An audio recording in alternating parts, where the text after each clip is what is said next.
Zelazny might have a run here. He pulls up. 2 laps to go at Auto Club Speedway. What a run this has been. 5 cars out front just dancing around for the lead. Salas back to the bottom. Honeycutt stuck up top. Slide job out of Salas. Crossover out of Honeycutt. 23 should have a big run here. He does. You see Salas starting to cover it up. He goes up the racetrack. Honeycutt's clear of them both. He shoves it up in front of the 23, gets himself loose. It'll be white flag this time by. Salas down low. Zelazny looking for a hole. Side by side, 3 wide, coffee in it. White flag is in the air. 1 lap to go. Brought to you by Whiplash Sim Cams. Who is going to win the Luke's Playhouse 200? Honeycutt controlling the race. Coffee in second. Tires are aging. Zelazny off the top rope. Got a little bit free. He's going to crash with lights. And yes, wall there. Who knows? Honeycutt, though, leading the race. Can Coffee get a run? He's going to send it. He hits him. Big bump and run. Coffee's going to try and get away. Can Salas get there? Coffee's going to crash. Salas is going to crash. Watch Nick Lights here to the stripe. Salas is going to do it with no front bumper. Unbelievable. Wow.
There's the white flag from Barney the Flagman.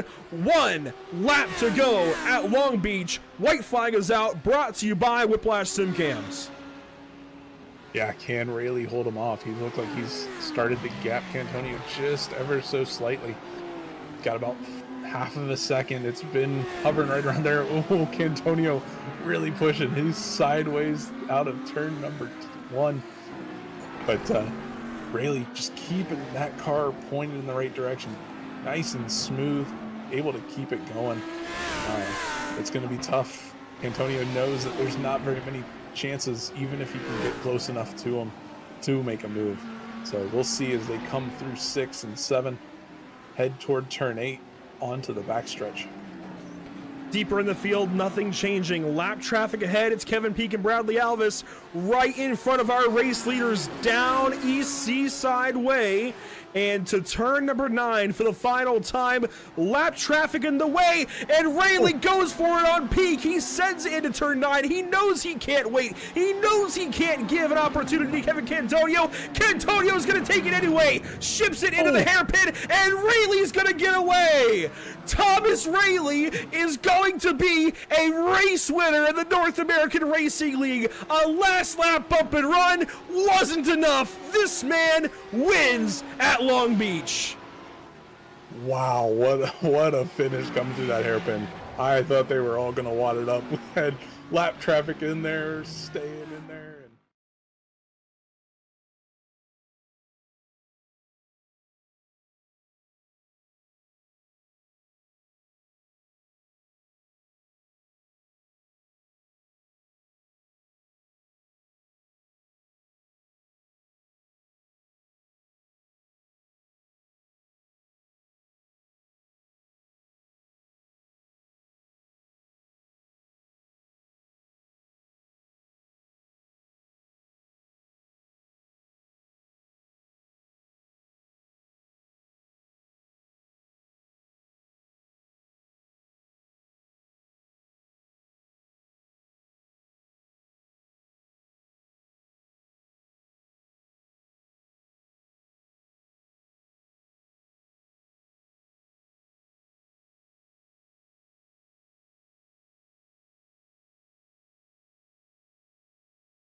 Spring break has finally ended for NARL, and it's right back to Thursday night GT3 racing, starting back off with AM drivers at the Glen.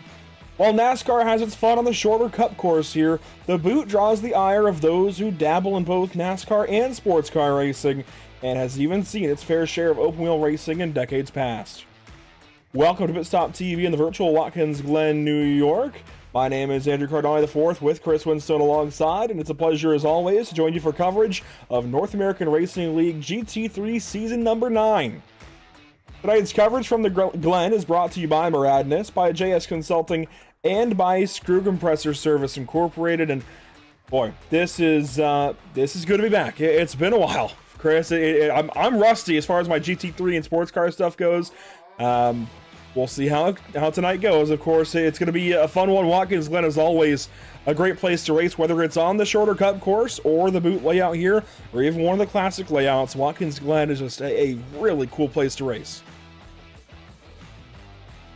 Yeah, I mean, I actually don't have much personal experience until about 4 months ago. I started practicing for this, and it's a really fun track. And then one thing I discovered is it can produce some pretty chaotic racing. You can get stuck behind people, and that leads to frustration, which leads to some really aggressive moves sometimes in some pretty interesting places. And I think that's what we're probably going to see a lot of tonight. So I'm looking forward to it. It's good to be back.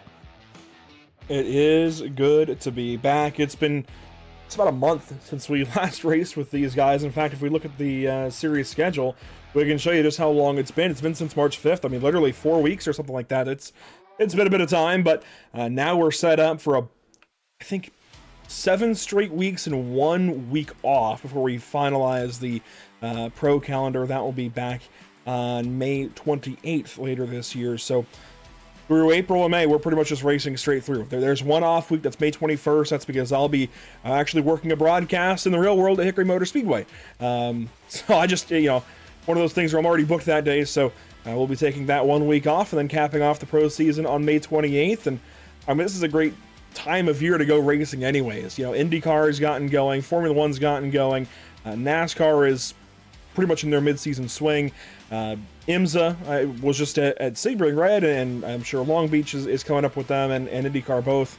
So I mean, it's just, this is the time of year to go racing. Spring into summer, it's time to get at it. So glad to be here this evening as always. Qualifying getting going. Let's take a look at point standings before we go too far into qualifying and such. Here are the standings coming into tonight's race. 4 races complete, 4 to go, and boy, we are tight at the top. And we're not just tight between these two at the top of the point standings. We'll get to power rankings here in a second.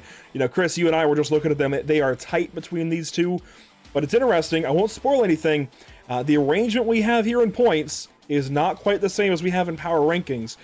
So it's interesting to see kind of how that changes from one graphic, one metric to the other, if you will. But here you go. I think we're seeing the cream rise to the top. The first couple of weeks we had some wins dotted on the right side of this graphic, a little bit lower down, and some points leaders without a win in the bank. Now we're seeing 2 wins at the top for the top 2 drivers, and those other drivers who have wins starting to float higher up.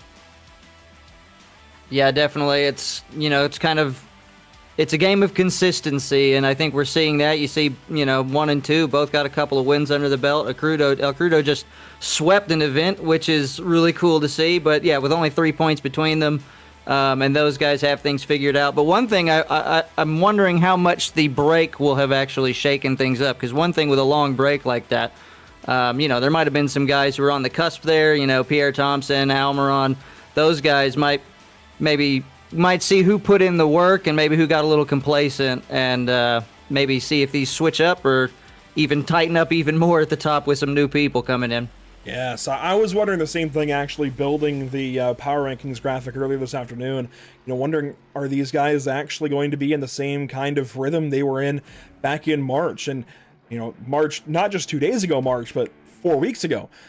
So I do wonder how oiled up these guys will be. But to be fair, Sebring, the 12-hour was last weekend or 2 weeks ago, so that we're not too far removed from that. Of course, these guys stay active in racing all throughout the year. I'm sure though a couple of these guys probably did take a little bit of time away, so we'll see how long it takes for them to get back up to snuff. As Qualifying continues on. 4 minutes left in the session here. Let's take a look at who's on track currently and who's fast. And look at that, the 22 car, Emiliano Almiron. You would have seen the notification recently for his fastest lap. Most recently, he is ripping around this 3.45 mile road course. And, ooh, dropping wheel there out of a carousel. That's okay. Yeah, that's good. You want to see that aggression really hard on the throttle on exits. It's one thing with and that's why he's going to be at the top, is doing things like that where you're using every inch of track that's available to you. And he kind of lets you get away with a lot in a lot of places. So you'll see people be pretty liberal with the track limits. Watkins Glen is definitely known for, I think, liberalism with track limits, more so on the NASCAR course side. But when you run that Cup course, I don't know if you've done so, Chris, but you can go way out. Basically, if it's gray, it's okay. That's the NASCAR way of doing things. So if it's paved, you can use it usually, unless you're cutting a corner. But as far as runoff, use it. You can go all the way out if you need to. But when it comes to the sports car course, or the boot course, if you will, things are a bit tighter. You cannot go all the way out like that. You've got to keep a more tidy line, or you will get 1Xs, and in some cases, you will get time penalties, as Anthony Wayand, wow, right, just a hair off of Pierre Thompson for pole. Those two are not missing a beat at all. Devin Jenkins fourth. He's not too far off. David Stevenson nearly in the top 5. Mason Houseman does put his car in the top 5. We saw him briefly. Here's Miguel Alcrudo. I think a lot of eyes are on him right now. Jose DeLeo as well. Jose is not on track yet. It looks like he made an attempt, but has abandoned that attempt. He is here in the pit lane. I don't know that he's going to get a lap at this point. I don't think he will. That's trouble already. I mean, we saw he's been on a heater this whole season. He's been consistently doing well and getting the results, but I mean, you got your work cut out for you now. You got the sprint race, but like we said, it's hard to overtake here. So this is the last place you want that to happen. Admittedly, I think the break did kind of shake off a couple of the more casual drivers, and we are down to a slightly slimmer field. 28 signed in this evening, so it's not quite as damning of a penalty for Jose as Clifford Allison grabs the wall there out of turn number 11. It's not quite as damning of a penalty as it would have been, 3 races ago when we had 40 guys showing up for this AM division. It's a little bit tighter of a field, so it's still work to do. It will still take a lot for him to get through the field, but it'll be slightly easier for Jose to do so. Here's Jourdain White, the Jamaican sensation. It's weird, we have 2 Jamaican drivers. I'm so used to, initially Pierre Thompson was the only Jamaican driver in this series, and then over on the oval side with BRB, Jourdain White was the only Jamaican driver over there. Now, the 2 of them are here in this one race, and that's just a country you don't see many sim racers from. It's kind of like the Dominican Republic. I know we have a driver or 2 from that country here. And even we don't see too many Italian drivers aside from Francesco Antonicelli over on the pro side. That's just a country we don't hear from a lot, Jamaica. So good to see a couple of these guys in this series. And I know they're working on some stuff, and I can't say too much, but I know they're working on some stuff, Jamaica as a whole, to have a sim racing team here very, very soon. So Jourdain White, currently 22nd on the speed chart for qualifying, has some work to do, but hey, he could go faster here. Back into qualifying, right across the stripe. Does he pick up? Oh yeah, big time. About a half second there. That's going to slingshot up to 17th spot on the grid. So that will help Jourdain's effort tremendously. So qualifying just about wrapped up. Thiago Tavela, the only other car on the racetrack, and he does not have enough time to get back to the stripe. So, Chris, we have a new graphic we can play with. You want to see it? Let's see it. We won't spend too much time on it right now because we have the race to get to, but we can now take a look at some of the specifications of the iRacing GT3 class, and you see all the manufacturer logos there: Acura, Aston Martin, Audi, Chevrolet, Ferrari, BMW, Ford, Porsche, Lamborghini, McLaren, and Mercedes-AMG. I'm really going to enjoy talking with this graphic a lot more now. We've been doing this, let's bring the others up. I have the others loaded. So we have the 2003 NASCAR Cup cars for Monday nights with Nora. We have the 2026 NASCAR Cup cars for Sunday mornings with AARN. We have the ARCA cars for Tuesday nights with BRB. We have the trucks if we have a truck broadcast coming up. We just did 410 wing sprint cars last night. So we can talk about all these car specs. Going into today, I knew we had to get a GT3 graphic done. We got it done. So, to quickly go through this, as we have cars, let's see, where are they gridding up? Front stretch, we got time. All right, so FIA regs require production road-based models. That's been the case all the way since 2005 when this class was started by the SRO and FIA. The cars, power output ranges from about 500 horsepower to 600, Lamborghini to Ferrari. It's interesting because the Audi claims to have about 550 horsepower, but the Lamborghini on the same platform says 500. Maybe Lamborghini is being conservative, maybe Audi is being aggressive, I don't know. But then you see we do have an i6 out there, that's inline 6, that's the BMW engine. We do, of course, have a Boxer out there, that is the Porsche. It's Porsche, they run Boxsters. We also have V6s in the Acura and the Ferrari, V8s in the Aston Martin, the Chevrolet, the Ford, the McLaren, the Mercedes, and those couple of V10s out there, the Audi and Lamborghini. We do, of course, have homologated aerodynamic components to all try to meet the same kind of specifications, but you also see there's a wide range of weights in these cars, about 250 pounds here or there from the Audi to the Ferrari and everything in between. We do have a couple of shorter wheelbases, 98.7 inches there for the Porsche, a bit of a smaller car. The Aston Martin certainly larger at 109 inches, and they all have the same style, 6-speed sequential paddle shift gearboxes. I'll put that back in the bin. We'll get back to it. I know you guys want to see power rankings. We'll get there. For now, let's take a look at the grid. On pole, how about Pierre Thompson? Let me get the, actually, hang on. Let me fire this one up. It's still not loading times. Well, anyway, here we go. On the grid, on the front row this evening, we're trying to work on some stuff, and anyways, Pierre Thompson, one of the two Jamaican drivers, will lead us to the green here today with Anthony Wayand on the outside pole. Of course, this is just for the sprint race. We'll get to that in a second, but we have a 20-minute sprint race coming up first with this grid that we've got on screen. There you see Pierre Thompson, Anthony Wayand back in row 2, Emiliano Almiron out of Argentina, and Devin Jenkins out of Canada in the Ferrari. Back to, let's see, Armando Aarons in the 5th spot, Mason Houseman in the 6th position, David Stevenson and Dean Kerr complete your top 8. Your top 10 completed by Dan Sales and Mitch Buenaventura. All right, moving on, we have in 11th, Diego Tavala, and we have, starting next to Alex DeMarco in P12. P13 is going to be Miguel Alcrudo, kind of struggling there in qualifying, it looks like, next to Cooper Brownell. Jeff Denardi lines up alongside Dominic Turcotte. And we have Jourdain White, our other Jamaican driver, next to Anthony Estone. And then finally, Christian Gritzko and Wilton Palermo round out the top 20. And back in 21st, how about Richard Wolsifer in a Corvette alongside Mark Booley?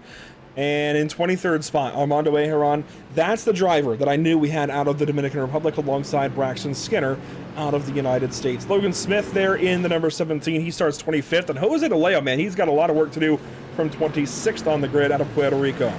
Jordan Hendricks, Clifford Allison the third make up our final row on the grid. And that takes you through our 28 cars here today. On to a graphic I know is done right. Here we go. The Whiplash SimCam's power rankings. And I know we had some drivers looking forward to seeing this. There you have it. Jose De Leo on top at 84.8. These numbers are starting to go sky high for Jose and Miguel, but this is going to hurt Jose, I think. He's not going to have the same kind of result in this sprint race that we know him for. I think that is certain. He might still crack the top 10, but I just don't think he's going to go out there in top 3 like he usually does. Miguel Alcrudo, he's even got some work to do, so this is an opportunity for Pierre Thompson, Emiliano Almiron, Thiago Tavela, even David Stevenson, all these guys, Devin Jenkins, Mason Houseman, to get up there and show some muscle. Houseman now on this graphic as well. Quickly, Whiplash SimCam's race details, here they are. The 20-minute sprint, followed by a 40-minute feature. We'll have a quick warm-up in between with a top 8 invert. We'll keep an eye on that invert. The rest is the same as we're used to. 45% fuel. That is the big thing you need to know. No pit stops planned in this shorter sprint race. We will, of course, have a fuel stop coming up in the enduro race, if you will, the longer race of 40 minutes. Here we go. Pierre Thompson, the 18, leading the 81 of Anthony Wayand on to the home stretch. And to begin racing here at Watkins Glen International, green flag for Pierre Thompson. It's a big hole shot for the Mercedes in the front row. Wow, that's huge. Now he just free to just take his line. He was already quick, and he's probably going to start building up a distance. It looks like they're keeping it pretty clean in the back. 3-4 wide almost, it looks like back there. But everything looks pretty clean, so far they've made it through unscathed. Though it looks like we might have someone sideways in the back there. Yep, I see some smoke. Not good. We've definitely got a crash back here into the S's. Wolsifer along with DeMarco and Beharon, Hendricks, a Stone. Oh, and it looks like even Thiago Tavela had some trouble there. A lot of cars involved. Just getting into the S's there, lap number 1. That's a common place to have an issue as Devin Jenkins is now slow through the bus stop and into the carousel. Yeah, hopefully we'll have to see what happened to our... Oh, there's one of those aggressive moves. You got to defend the inside there. It's so hard to go around the outside of all these corners. Miguel Alcrudo backs it into the fence, in the laces of the boot. He's going to keep rolling. He bounced off and kept going, but he's got some big right side damage. I'd imagine some rear bumper damage. I'm surprised the wing is still on it. Jose De Leo is now just 2 spots behind him. Big issues there in the midfield. Meanwhile, Mason Houseman is charging forward. He's got a spot right off the start. He's now looking up at Almiron, Wayand, and Thompson. 3 Mercedes leading here on lap number 1. That's a lot of chaos already. Pierre Thompson has got to consider himself pretty lucky he stays out in front of all that. I mean, only 28 cars, and we saw how chaotic it gets, but a really rough day for our championship leaders. That's good news for everybody trying to catch up, but tough to see for those guys. Oh, nice shot right there. Lap 1 will go complete. We'll, of course, let these drivers cycle by the flag stand, and then we'll take a look back at the lap 1 mayhem up into the S's, and then again a little bit later on in the lap. That'll just about do it. A few more cars trundling on by the speed shot here. But let's go back and see what happened there on lap number 1. Mostly, again, into the S's here. Richard Wolfsford, I know he was involved. Jordan Hendricks and some others. Let's see here. Thiago Tavela, it seems like it might have started with Thiago and Alex DeMarco. And, oh boy, Jordan White got a big hit. Many others. Oof. So this is a little too far back. I'll skip up a little bit, and we'll get ready for the start all over again. Watch this. Thiago was slow off of turn 11. Very slow. I'm not sure why he went so far back.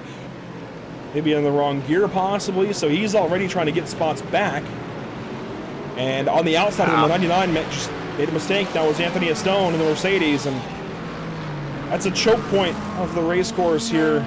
Chris, of course, into the S's. Yep. That first corner of the S's, turn 2, the walls are right up on either side of the racetrack, either side of the white line, so there's just no room for anywhere to, anyone to go anywhere. Yeah, it looks like this was largely just a domino effect. Watch the white and red Mercedes. That's a Stone. I don't know if he got loose or reacted to Thiago on his inside, but that starts it all off. Yeah, I'm not sure if that was... It's difficult to say. It didn't look like they actually made contact. I mean, it could always be a little bit of net code, but... But here's Thiago to the restart, or the start rather. That is strange. That's interesting. Maybe he had some connection issues there right at the start. Well, and then you'll see this for Jordan White, and then we'll get back to live picture here. I know it's a short sprint race, but Jordan ends up getting bodied in all of this, along with a handful of other drivers. We saw Wolsifer in the wall big time. Oh my goodness, Armando Beharon and so many more. Ooh, there's a Actually, near miss for you on the inside. I'm gonna go back there. to that. I saw that, and we'll take that, and then go back to live picture, because this is a perfect Murtis mega miss to start the race off. This was Clifford Allison. Sees smoke ahead, and this is fantastic wreck avoidance. I mean, that's perfect. I mean, wow, that is outstanding. That was fantastic. I mean, just that's the worst thing, right? You see all that smoke in front of you, and when a car's sideways and you're not really sure, it hasn't settled on which way it's going to go yet, and he just kept making the right choice. So, good on you, Cliff. Bravo to Clifford Allison. Nearly 5 minutes into this race already. This will complete lap number 3, this time by Pierre Thompson. He has got a win earlier in the season. I want to say Oh man, I'm racking my brain. I want to say it might have been Austria to kick the season off. I think he might have won the sprint race there. Regardless, he has been strong through and through. Just hasn't always been quite as strong as maybe Jose De Leo and Miguel Alcrudo as of late, but this is a great showing so far for Pierre. He has got this course figured out. Anthony Weyen, though, seems to be keeping him honest. Weyen goes faster that lap, so keep an eye out for that silver and green Mercedes in the background. Meanwhile, I still want to talk about Mason a little bit. Of course, looking at the car specs, we kind of get a little more respect as to how these cars are formulated, right? And yes, we're seeing lately it has been all front-engine cars towards the front. That extends all the way down through the top 7 positions. But with 3 Mercedes directly ahead, Mason is not only showing up for the NASCAR guys here today, he's the top Mustang today so far. So he's doing pretty well for himself. And again, this is a guy who he's known to be good in the NASCAR. Well, I say NASCAR, specifically in VRB. He's known to be good as, you know, not just on ovals, but also on road courses. He typically is in the front running, if not winning those races when he's able to run them, which isn't all that often anymore. He had 2 back-to-back championships and kind of stepped away for a little bit. He's now working his way into the United States Air Force, I do believe, and kind of going that route, and that's taking up a lot of his time, of course. But you know, he wanted to try this thing out. He commentated a season with us a couple of seasons ago for the North American Racing League, and then again took off for basic training. Now he's back, wants to go racing, and he's done a fantastic job here in season number 9.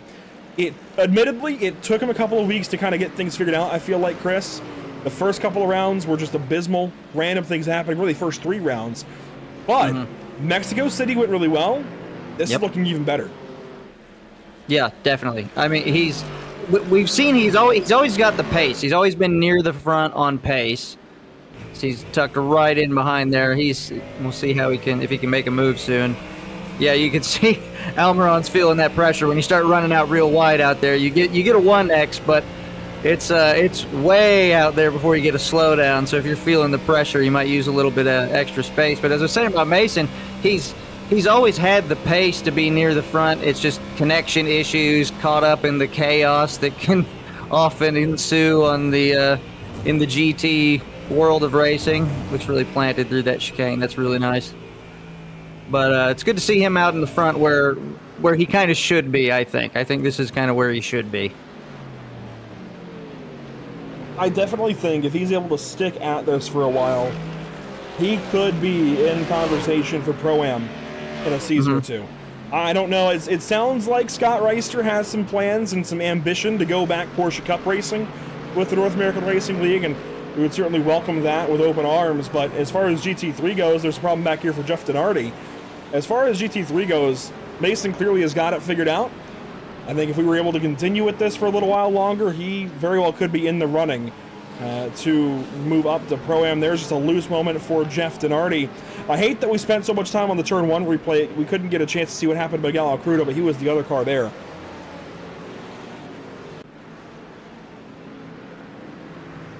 Yeah, there's a lot of places here where the back end really is not very agreeable with you. So it's unfortunate spin. Unfortunate get caught up in that. Here's Mitch. It's good to see him out there. Looks like he's having a pretty good day. P11's not bad. I am so curious. Is he really from the Northern Mariana Islands? I doubt it. That seems like a stretch. You know, we're talking about especially island nations in Jamaica, for example, being a little more rare on iRacing, sim racing in general. Do we really have Mitch Bonaventura from the Northern Mariana Islands? I don't know about that. Maybe. Let's see a picture with a selfie with a newspaper. Let's see. Yeah. I'll tell you what. In order to verify his location, we need him to go out to the trench and start dropping fishing line with weights and see how far it actually goes down. Is he actually near the trench? I don't know. Here we go. This is... Yeah, he's putting some pressure here on Cooper Brownell, who's got a new paint scheme on that 49 car. So he's standing out a little bit differently than he was prior. That's Ferrari versus Porsche. That's the biggest car on the grid versus the smallest car on the grid. Or no, one of the bigger anyway. The Ferrari's not quite the biggest, but close. It's definitely wide, and he's going to have to make sure he keeps it that way, because if he lets that Porsche on the inside of him, it's with the banking, with the that we have in a lot of the corners here, it really favors that inside line. So You got to keep one eye on the mirror. I'm sure he's ready to block off any move that goes. You know, I'm glad you called it banking, because technically, I remember this from the NASCAR games, particularly I think NASCAR the game 2011 and NASCAR 14, maybe even NASCAR the game Inside the Line, but they had trivia questions in the loading screens for tracks, as Wilton Palermo's got problems here in turn number 9. Good job getting out of the way. It's good. Yeah, he'll back out, get the car right, and keep on going. But there was a trivia question, because NASCAR, of course, goes to Watkins Glen yearly. There was a trivia question asking how much banking there is in the corners of Watkins Glen. And, you know, as a kid, well, I know there's corners with, I mean, this is banking here in turn 1. I'm sorry, that's banking. Yeah. But technically, because it's a road course, it's classified as having none. It's just the natural bowl shape of the corner when they built it into the hillside. I mean, I guess, but Chris, that's a banked corner. Yeah, I know it drives like a banked corner. I know if you dive down the inside, now this could get interesting. This chicane is a high-risk place to make this move, but if you're Jose, yep, he's got a pretty big pace advantage, so just let him by, not worth risking your race over. Yeah, Jose DeLeo. Good job, yep. Top driver here on the series, top of the power rankings, second in points. He needs to get going. He needs to pull together all he can in this race. Yep. He's now 3.5 seconds behind Miguel Alacrudo. I know it still says to Gritsko, but that gap, the 3.5 seconds, is to Alacrudo. That is live. The name just has not updated. It'll update at the start-finish line. So he's got work to do. Now, I guess to his, benefit, if you will, Alacrudo's kind of packed up behind Brownell and Buenaventura, so he might be able to get back up to Alacrudo by the end of these 8 minutes remaining. It's certainly going to be a tall task, though, as we're starting to see a battle for third. Spark up just a little bit more. Mason Houseman putting pressure continuously on Emiliano Almiron. And I mean, like we just saw from DeLeo, I mean, it's hard to get around, but you gotta make some moves happen. And DeLeo had a big pace advantage coming back through the field, but it's a lot harder when you're so close on pace like these two. So we'll see how I'm sure Houseman has some patience. I'm not sure you could probably comment on that, but coming from the oval side of things, patience usually pays off pretty well. So, well, you know, I was literally just thinking to myself, I know he's got an eye for any opportunity. You saw him stick his nose out there for just a moment. I know he can identify any passing opportunity that he sees ahead. And if we were in a stock car, if we were in an ARCA car, a Cup car, anything like that, I think he would take most opportunities he finds. But over here in the GT world, he knows race stewards are watching, he knows there's penalties at play, and he knows he can't use the bumper or a fender or a door like he typically would. He's got to do it clean, and I have seen a lot more patience out of him over here on the GT side versus what we might see him do in a stock car.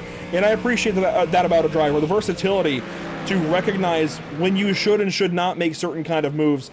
Not everyone has that wherewithal. Mason is showing it lately. Definitely. He's definitely he's very adaptable. He seems to transfer really well and pretty quickly, and to get comfortable in these cars. There's that nice battle again. Man, there's a lot of good fights just up and down the track, and there always is, but waiting to see some more of those aggressive moves. We know they can happen, but people are going to be getting frustrated near the end, especially if we're looking near that cutoff point. There's a comment about a DQ for the race start. I'm curious, Scott Angelo, who are we talking about for the DQ? Is there something we missed? Maybe we can get it on the warm-up session and take a look at it. Because that's a pretty serious mention. You know, a DQ for a race start, that's pretty large. But we'll see if maybe he has a little more information for us in the YouTube chat. I will say, as far as the top 8 invert goes here, Chris, we're looking at Devin Jenkins in that 00. He has currently got it.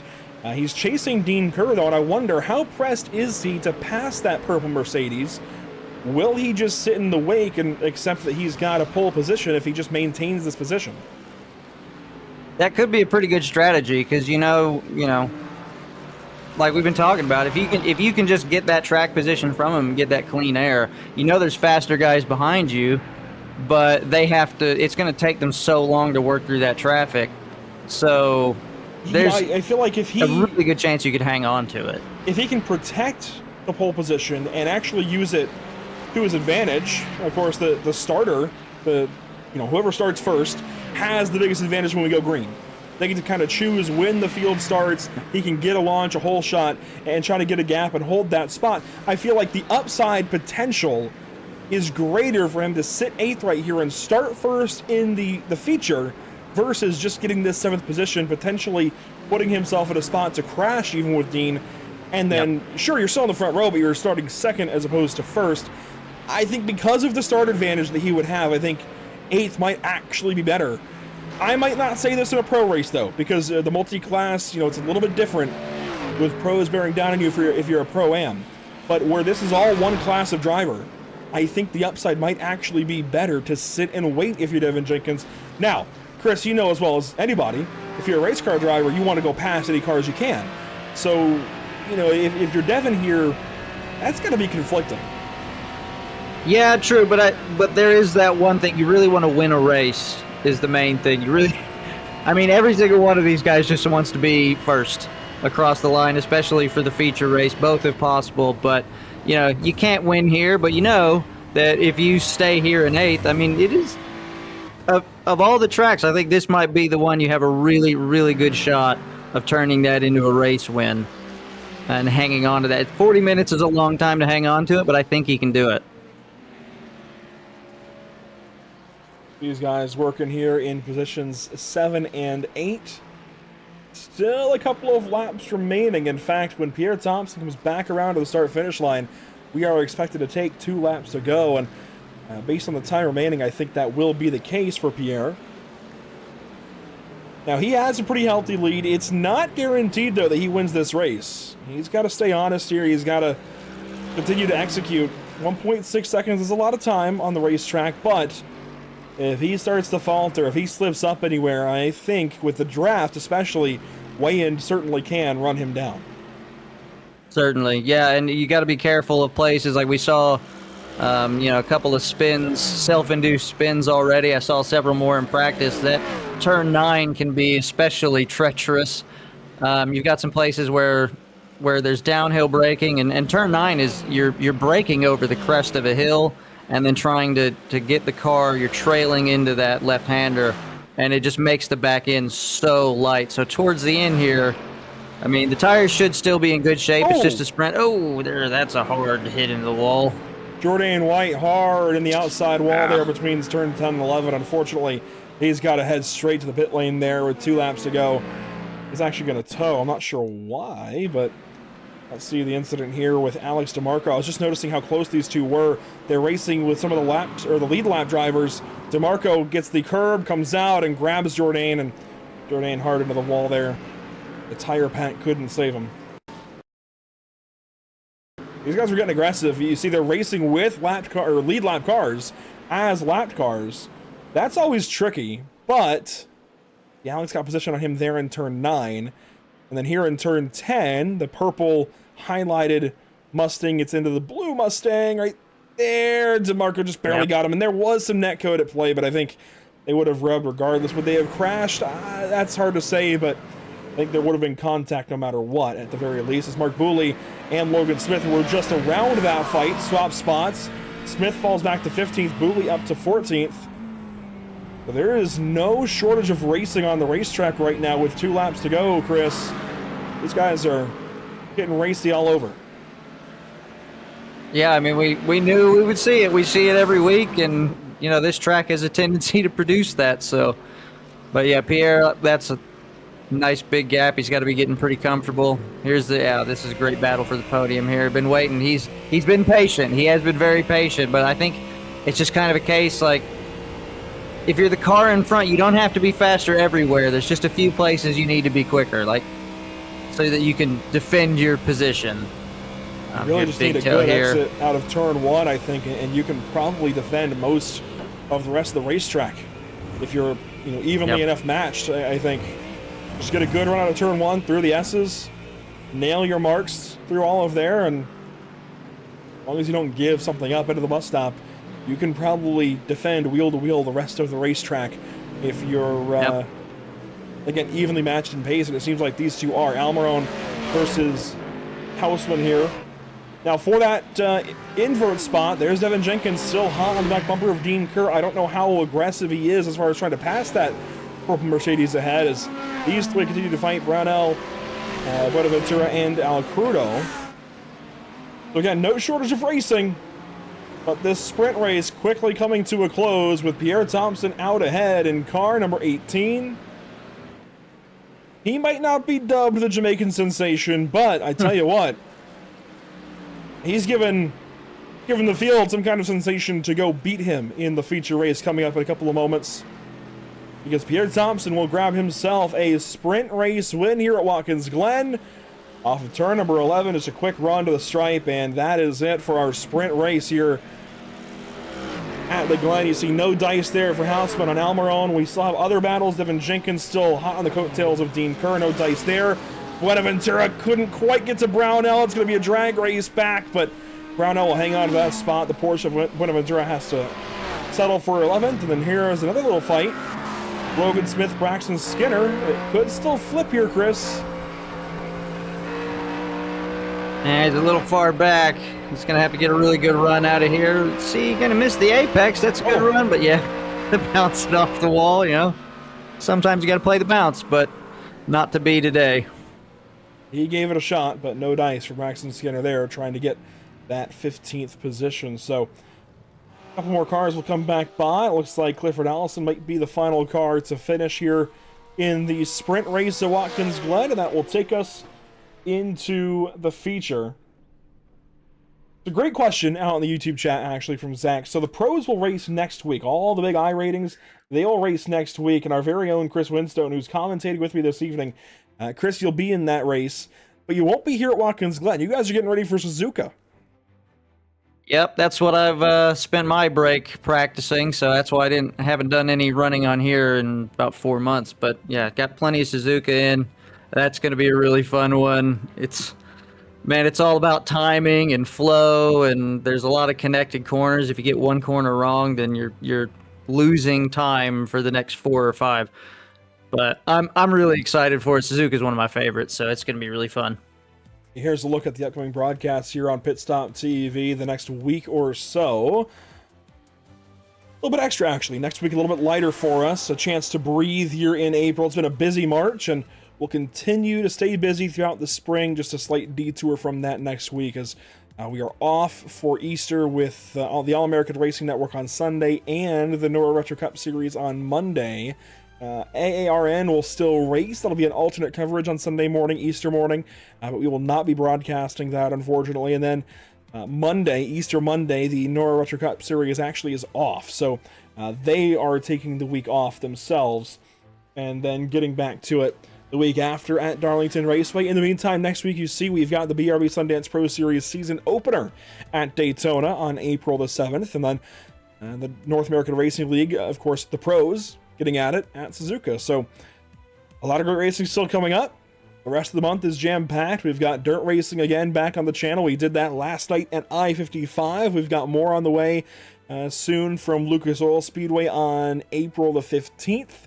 BRB, so that week we'll have NORA at Darlington, BRB at Dover, then the Dirt Sprint Car Championship Series at Lucas Oil, and then that week we'll have NARL AM drivers back out. That will be at Suzuka, and then continuing on through the rest of our normal programming for that week. So if we look at the calendar then for the AM drivers, you can kind of see what I'm talking about there. You see Suzuka coming in April the 16th. That'll be the next race here for the AM guys. Then it's VIR and Road America. Now, I got to ask Chris, since these guys' schedule now differs from the pros, does that change anything for you guys moving Watkins Glen back to now be the finale and taking that away from Road America? Are you happy, glad, sad, mad? What's the feeling there? I mean, honestly, it's. I think it's kind of a good thing because I don't know. It's a love-hate relationship because whenever I have raced, and I haven't done much racing here, but the racing I've done at Watkins Glen always ends up in the higher splits, just insane, really aggressive, and it can be fun. It can be frustrating. It's all kinds of exciting, but for the pros, I think that for a finale, I think there's going to be some real fireworks. So I'm going to try to avoid that. Maybe, hopefully, not wind up in the inevitable, I think, lap 1 incident there in turn 1, kind of like we saw for the sprint here. Boy, there are some feelings. I was just taking a look through the general chat. Yeah. Finally, after that sprint race, there are some feelings out there for sure. I do wonder. I always got to wonder. I don't think these guys would do anything, but I do wonder if that will influence anybody to be aggressive here in the feature race. I will say, I see Christian Gritsko. Christian, if you're listening, I'm not sure if you're referring to Scott or not. He's actually out on the town this evening. Scott told me earlier he's out for the night. So these guys got to behave. So everybody needs to keep themselves nice and tidy here in the feature race. Of course, looking at the race details coming up, it will be the same formula we just had. The big difference from what you just saw is that we will have a pit stop in there somewhere. So these guys typically tend to pit in the final 20 minutes, sometimes even the final 15, sometimes even the final 10, which of course makes it tight on us to get the driver of the day vote going. But hey, we'll work with it as we do, and I'm excited. 23 seconds to go here in warm-up, and these guys are getting ready to go racing. Yeah, I'm wondering if we're going to see, with that invert, you might see somebody trying the undercut, maybe come in a little bit early if you've got the pace and you can't quite get around and make up for it then. But yeah, it'd be a fun one. So with warm-up coming to a close, one thing we didn't hit was weather conditions. I've got that graphic preloaded. Let's allow just a moment here for the iRacing sim to switch over, because the temperature readings can go a little bit haywire, a little bit crazy in between sessions. So in the meantime, big thank you to our partners, Baradness, JS Consulting, Screw Compressor Service Incorporated, and Rocket Designs, and our partners here at the channel, Whiplash Simcams, MXWraps.com, ATVO, Murtis Esports, CC's Visas, and the North American Racing League. The session has flipped on over to the feature race, and we can take a look at those weather conditions. And there you see in sim 67 degrees in the air, 71 on track. It is April the 2nd in sim, so it is still just on the back end of winter. I was talking to my mom earlier. She lives in Utah now, and I know Utah and New York are not the same place, Chris, but Utah was getting snow. And I think some of the northern states have gotten some flurries still going into April here, some of the severe weather that's been headed their way. So I can see it. I can see a cooler race here at Watkins Glen for the evening. But hey, I think when we get back, let's see, we go to Suzuka next. That's typically a hot track, no matter what time of year it feels like. So don't worry, I'm sure next week we've got hot racetrack coming for these guys. It's going to be a slip and slide out there for you pros. But here we go, the starting grid for our feature race with the amateur drivers this evening. Devin Jenkins on the front row alongside Ireland's Dean Kerr. Back in row 2, David Stevenson and Armando Aarons. Row 3 gives us Mason Hausman and Emiliano Almiron. And back in row 4, Anthony Wayand alongside Pierre Thompson before Dominic Turcotte and Cooper Brownell complete your top 10. All right, row 6, we got Mitch Buenaventura starting alongside Miguel Alcrudo. Row 7, we've got Jose DeLeo, who made up a whole bunch of places in the sprint race. Good to see, starting next to Mark Booley. Moving back, we have Logan Smith in 15th, starting next to Braxton Skinner in 16th. Then Wilton Palermo lines up in 17th alongside Christian Gritsko in P18. Clifford Allison 19th, and Jeff Denardi rounds out the top 20. And your final 8 on the grid, that'll be Armando Bejaran and Anthony Estone there in row number 11. Then Alex DeMarco and Jordan White in row number 12. Followed up by Richard Wolfsfer and Jordan Hendricks. And finally, in the final row on the grid this evening, Dan Sales and Tiago Tavela. Boy, Tiago has had a rough season. We know he's good. We know he can win these races, but it doesn't matter what he does, it seems like, Chris. Something always goes wrong. Yeah, I can sympathize with that a little bit. But that's always rough. It's so frustrating, you put in so much work. And especially almost even when you're doing the AM category, you're trying to get up to the Pro-Am, so you're putting in work, trying to get faster, and your pace improves, you get really excited, and then you get to the race and just bang, somebody, just takes your rear bumper off, and that's it. So hopefully his luck turns around. It would be nice to see. So Thiago has some work to do here. Let's go through some of the onboard cameras. We don't always get to do this, but it's one of the longer pace laps here at Watkins Glen. So to head through some of the onboards you've got here, this is technically it's over the right side of the dash for Thiago Tavela. Let's go to the nose cam. From seeing every car on the grid here from Thiago's perspective, no cars ahead for Devin Jenkins aside from that iRacing.com safety car.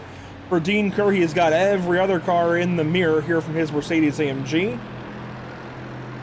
Hanging over the right shoulder of David Stevenson in the number 777.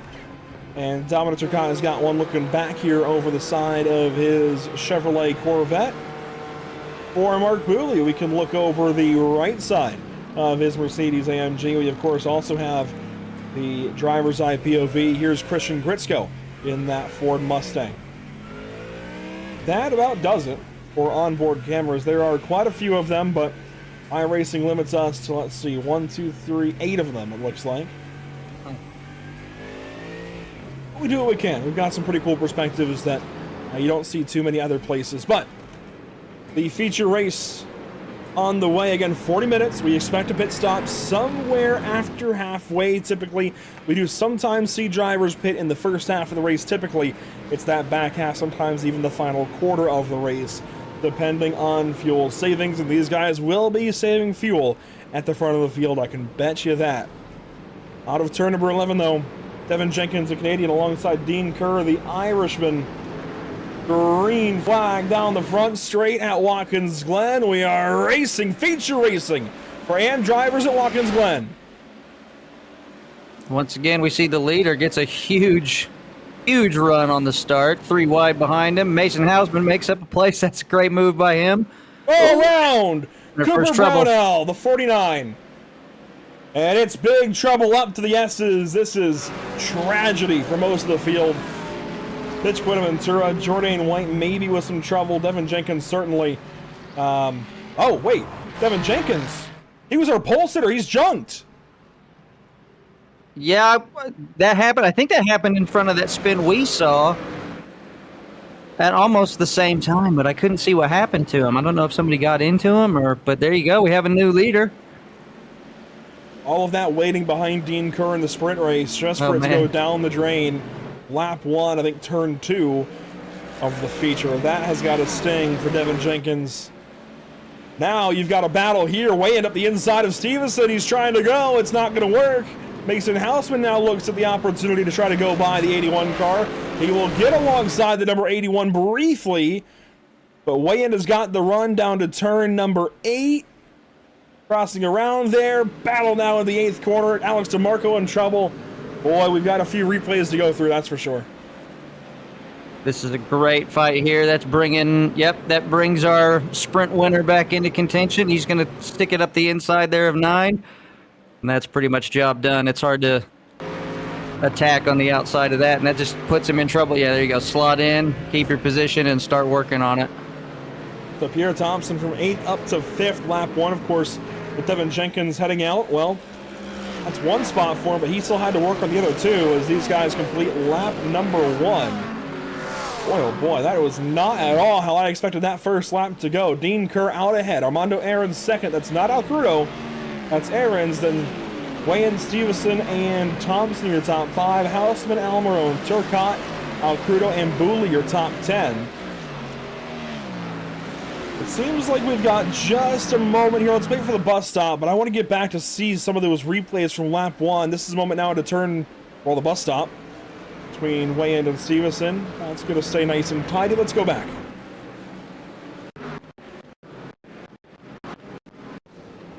Here's the start of the race. Devin Jenkins, the driver mostly in question. He was the pole sitter, so we'll start there. He got a great run off of turn 11, the whole shot as we call it. And that's obviously his goal, but out of turn 1, everything goes wrong. Oh, no. Yep. Oh, wow. Just cold tires. Cold tires get you. That was one side of the track, Ooh. and he gets demolished by another car coming by. That was a Lamborghini. That was one side of the track as we saw Brownell go around. So I guess our blimp shot we had there at the start just barely cropped that out, as Brownell back here in the teal and white Ferrari had trouble at the same time. Yep, same issue. Just going over that curbing there. There's bumps, and I mean, when the tires get up to temperature, you can do that fine, and it's not an issue. But on that lap 1, you're driving on blocks of ice, and man, you got to be really careful for the first several corners before they kind of get comfortable. And those are 2 Ferraris as well, Chris. Yep. Just of note, 2 Ferraris, same corner, same issue. Buenaventura in the wall early there. Couple of big misses, couple of big hits. Something happens a little bit later on here for Christian Gritzko. He is not happy. He was racing here with Logan Smith. Looks like they're going to go side by side into the bus stop. That's risky business. Oh, slots in behind. Not there, I guess.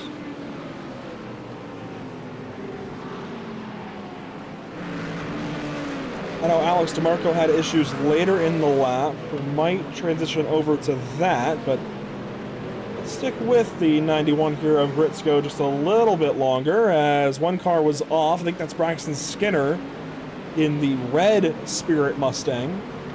Right behind, Jose DeLeo making some big moves.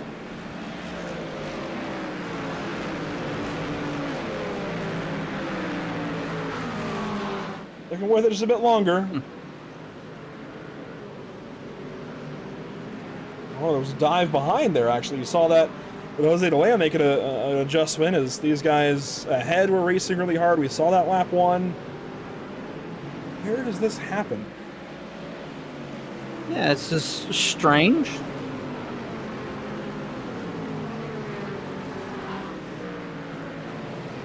I'm going to guess either turn 1 or the S's. If it hasn't happened by then, not sure what we're going to do, actually. Here we go. This is into turn 1. This might be it. Christian Gritzko, that neon yellow Mustang, goes by Braxton Skinner. No issue there. Let me... Oh, here, okay. we'll skip forward a little bit. This is the bus stop. Oh, he's out of the race. There's not too much more lap here where he could have crashed. Yeah. Well, I just found it. Oh, wait, here we go. So it's out of the laces of the boot. He's racing with Mark Booley, actually, in that orange and blue Mercedes. Mark comes out wide and then comes over and just tags Christian. And that's a troublesome spot. I see why Christian's upset. Oh, and that got much larger, unfortunately. I see why Christian's upset. Yeah. However, Definitely. this is a tricky spot because, I mean, he just gives Mark enough room. Just. You see, he's just got enough room for the width of the car before they start making netcode contact. And Jeff, of course, he's ramped up onto that curbing. So let me back this up. Yeah, but I mean, he's ramped onto the curbing, so that's gonna. You can keep it straight all the way down that curbing, though, onto the grass. Honestly, you can use all of that. So there was a really aggressive turn back inside when you know you've got a car there. So I don't know. I think Gritzko gave him plenty of room, in my opinion. But that was I'm trying to say is aggressive. It's tight. Yeah. For sure. It's tight. And it's a spot on the track as well where it's not just like they're going to turn back to the same direction the next corner. Mm-hmm. They're flipping sides of the racetrack. So I would assume in this case Mark is expecting to head back to the left side to get a run into the next corner. Obviously, we know there's more time to do that, to accomplish that, but I get why it happened is all I'm trying to say. It's tight. Yeah, it's really unfortunate. I mean, because he's trying to get back over for the next corner, but Christian's trying to maximize his exit to get actually in front of him, and so there's just nothing you can do here. You guys are next to each other. Both of you they might have both lifted at the same time even, and then you're just kind of stuck, run out of room. Those are your lap 1 issues. Dean Kershaw is the race lead, top 4 under a blanket. These guys all within about a second and a quarter. Mason Houseman, the first car separated. He's back in 5th. He's gotten clear of Stevenson, Almiron, and Turcotte. I think we might have ourselves a pretty good top 4 race that could bring guys like Houseman in. And, you know, certainly I would think that the pro guys would be saving fuel already, but I think these 3 in tow of Dean Kerr have to be starting to think about it if they aren't yet. Try to lift off early. Do these cars let you put the clutch in anymore? Well, if they do, I've never done it. I think they do. There might be a setting for it also, so it might depend on people's setups, but it usually lets me, yep. I know iRacing has been trying to get that out of sports car racing. I think more so in the prototypes, though, where that's not really a thing.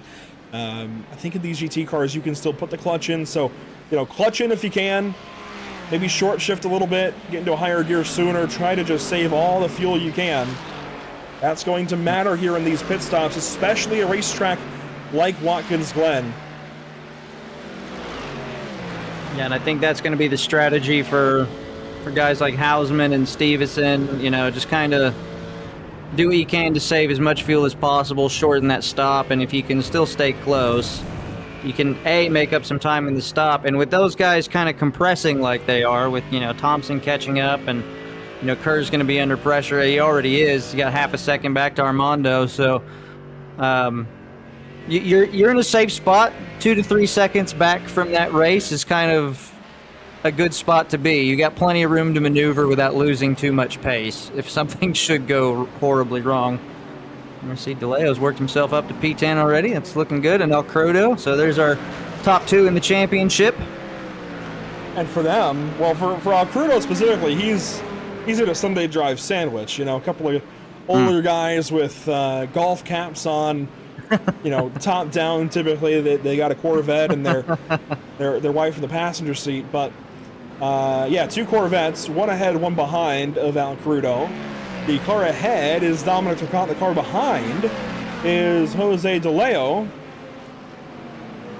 Again, Al Crudo, the points leader coming into today. I think through the sprint race, he should be holding that. We'll see, of course, how it is when we go to Suzuka in a couple of weeks. But Jose has a chance here. If he can just get ahead of Miguel, this could be big in the championship. Any point you can get on Miguel right here, even though I think, again, Miguel outscored him in the sprint race, I believe. Anything you can do to just get ahead of Miguel Alcrudo and try to put cars between you and him, that's the key for Jose. He doesn't have to worry too much about the other cars right now. They have a bit of a gap. Certainly in future races it might be a story, but for right now he just needs to try to beat that Mustang. As you see him racing in the background. There's racing all over. The whole top 10 getting really, really racy right now. Yeah, as we see, that's a brave move there on the inside. That usually works out pretty well, but then you're going to lose your advantage here when you get down to the next corner. So you're going to have this, yeah, look at how much more speed you can carry through that inside. And that puts you in trouble now. You're going to need to defend the inside, or DeLeo's going to send it. Yet you can see him keeping it tight. And that helps because, I mean, it's like you said, it's not banked, but it is banked. You can really throw yourself into the inside of those corners right there. It's not technically banked, only because it's technically the natural curve of the corner. I wonder, how do they classify Zandvoort with the banked corners there, since they 0 degree. They literally reconstructed that track to have banked corners. That's no, I won't stand for it. But yeah. Oh, that's trouble.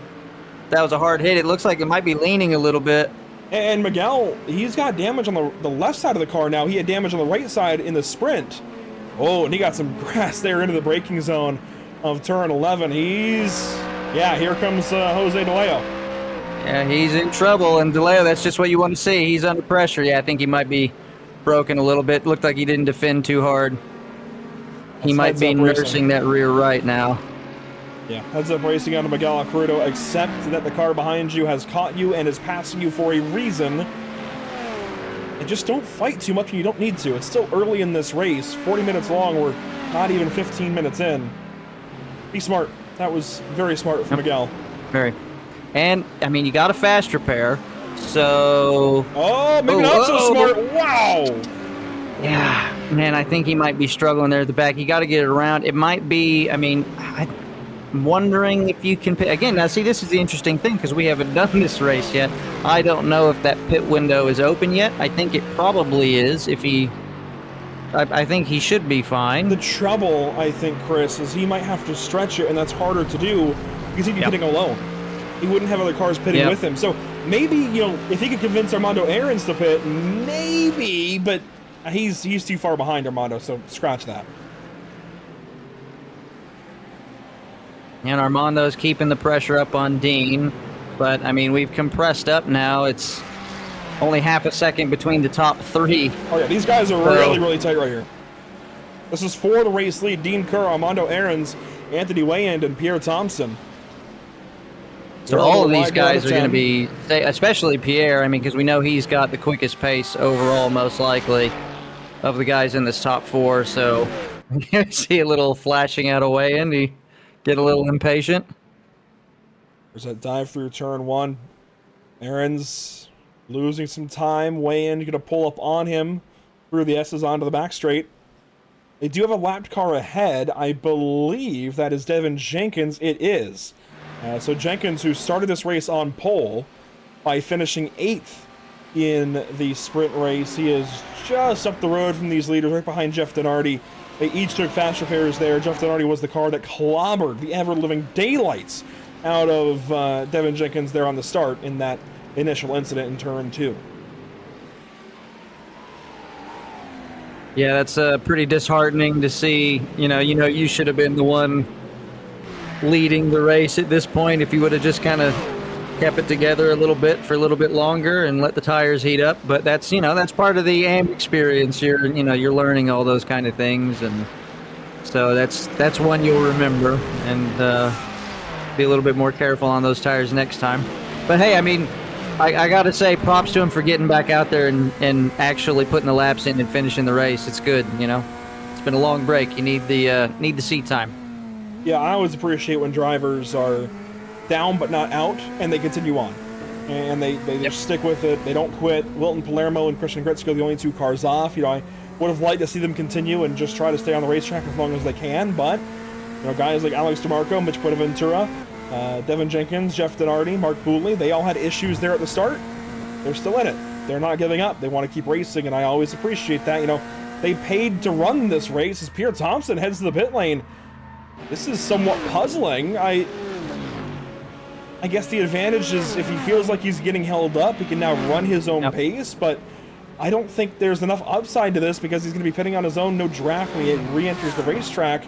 Braxton Skinner also pits, as Logan Smith has got a problem around out of turn number 9. He'll get that car righted. He's got no rear wing. Hopefully he doesn't press these 2 corners too crazy, but here's Pierre Thompson. Let's see how long this stop is.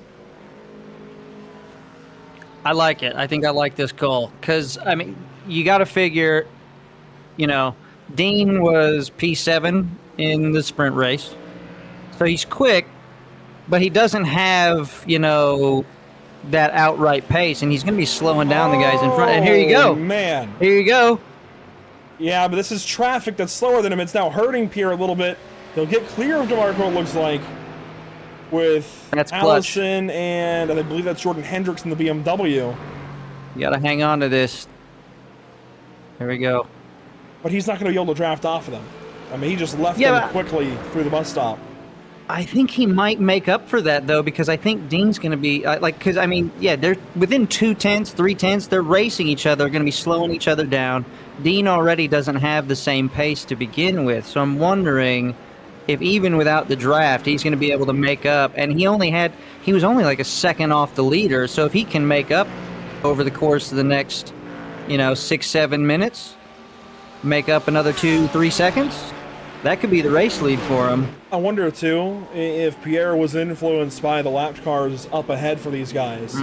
Go ahead and just get out of this situation and try to make some time on these guys once they hit those lap cars. We have a lap time comparison ready for Dean Kerr to Pierre Thompson, but it's not going to matter just yet because Thompson still on his outlap. I think now he might just be beginning his next lap or close to it. So in a lap or so, we can start to see how they compare, but right now, still an outlap for Pierre Thompson, as this is a battle for the 5th position. David Stevenson in that BMW. The Mercedes is Emiliano Almiron. And I know we've gawked recently at just how quick Emiliano has been. Today, I mean, he's not slow, but he's not burning down any barns. Yeah, true. I mean, still, you're over the course of the season, you know, you get these decent results and they kind of add up. You don't need to be, you know, winning every race or top 3 every race. A lot of the times, especially in the AM, if you can just be consistent and get in the top 8 or 10 every race, that's going to at least put you in position for a good result in the championship. If not a win, then, you know, top 2 or 3. And that's exactly what this guy is trying to do right here. Jose De Leo, power rankings leader, second in the points. I think he might take a hit. I think he and Miguel might take hits in the power rankings, but you know, that's secondary to the championship.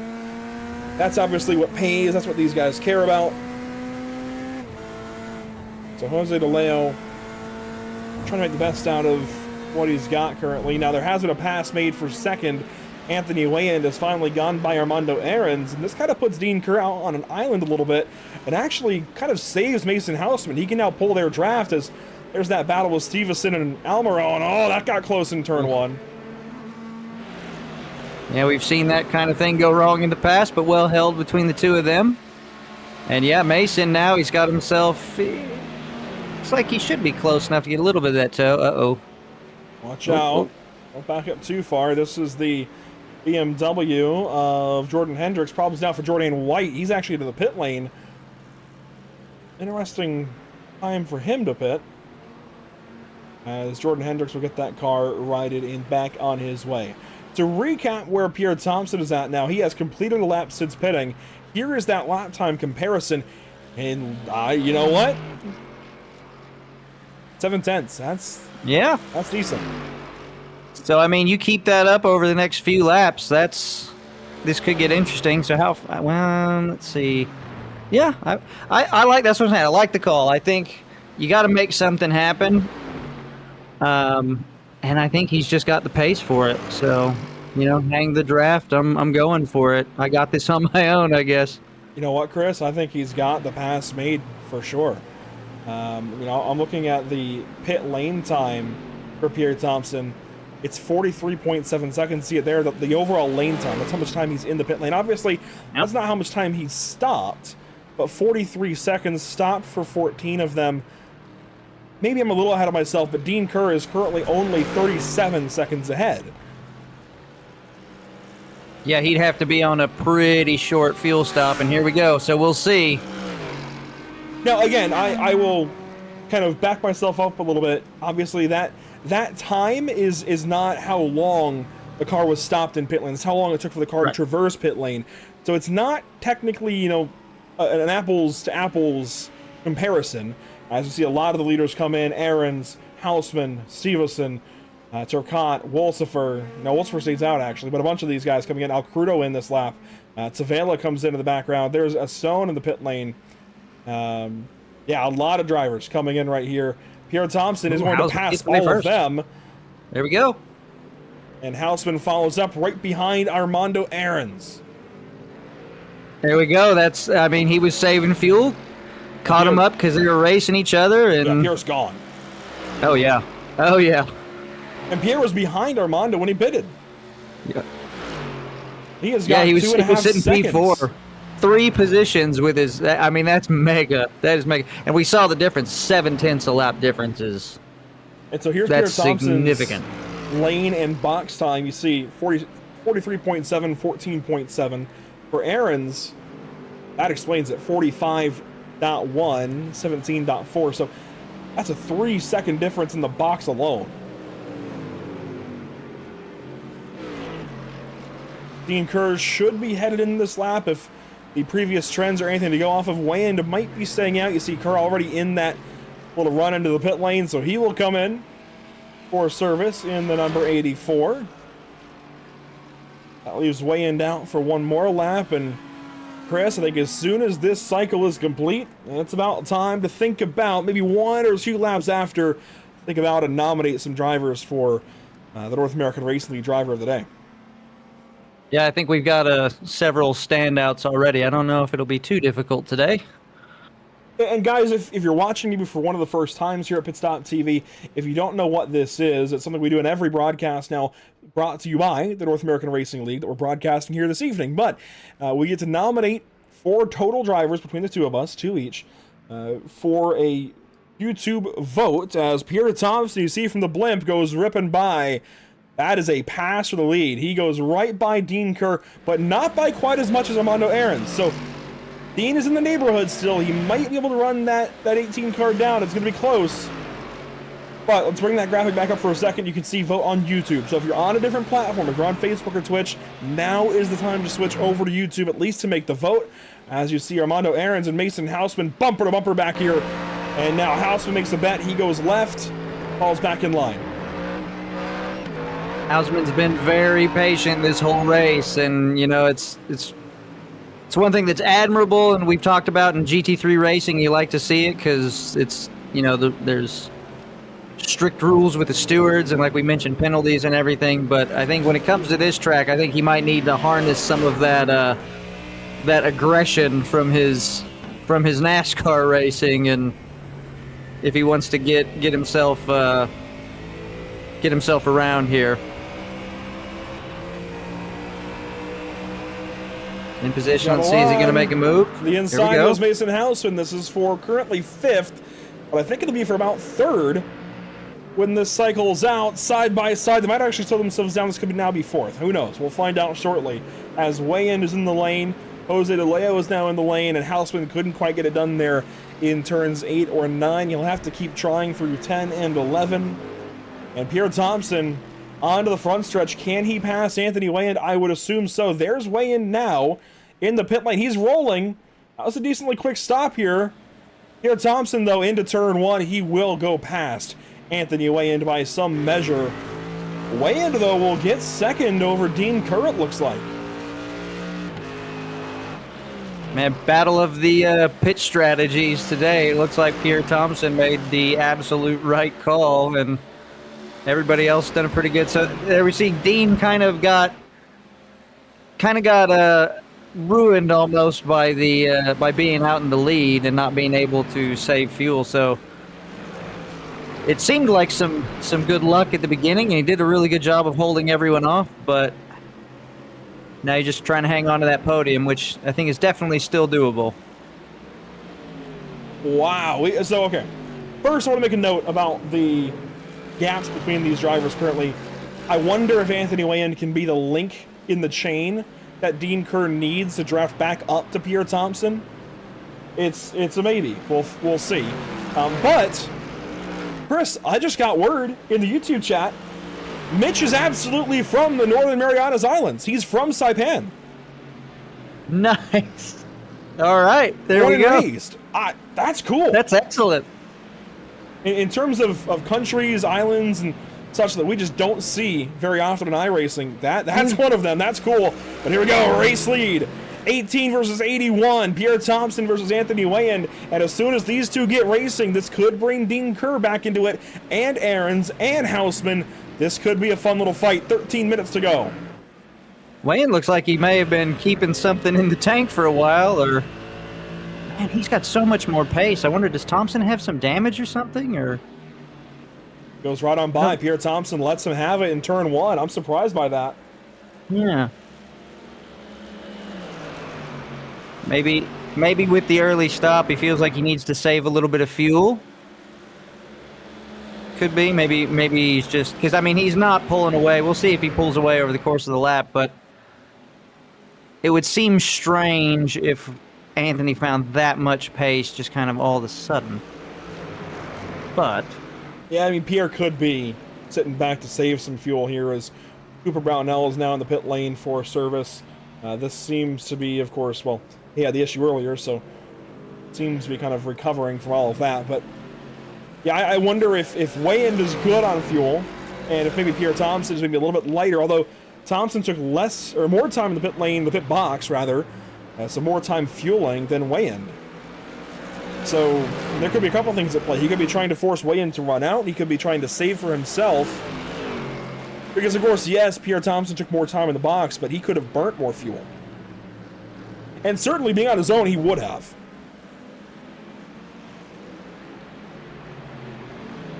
Yeah, it looks like it's kind of hovering there around half a second. I was trying to watch to see because it has been kind of slightly going up. I don't know.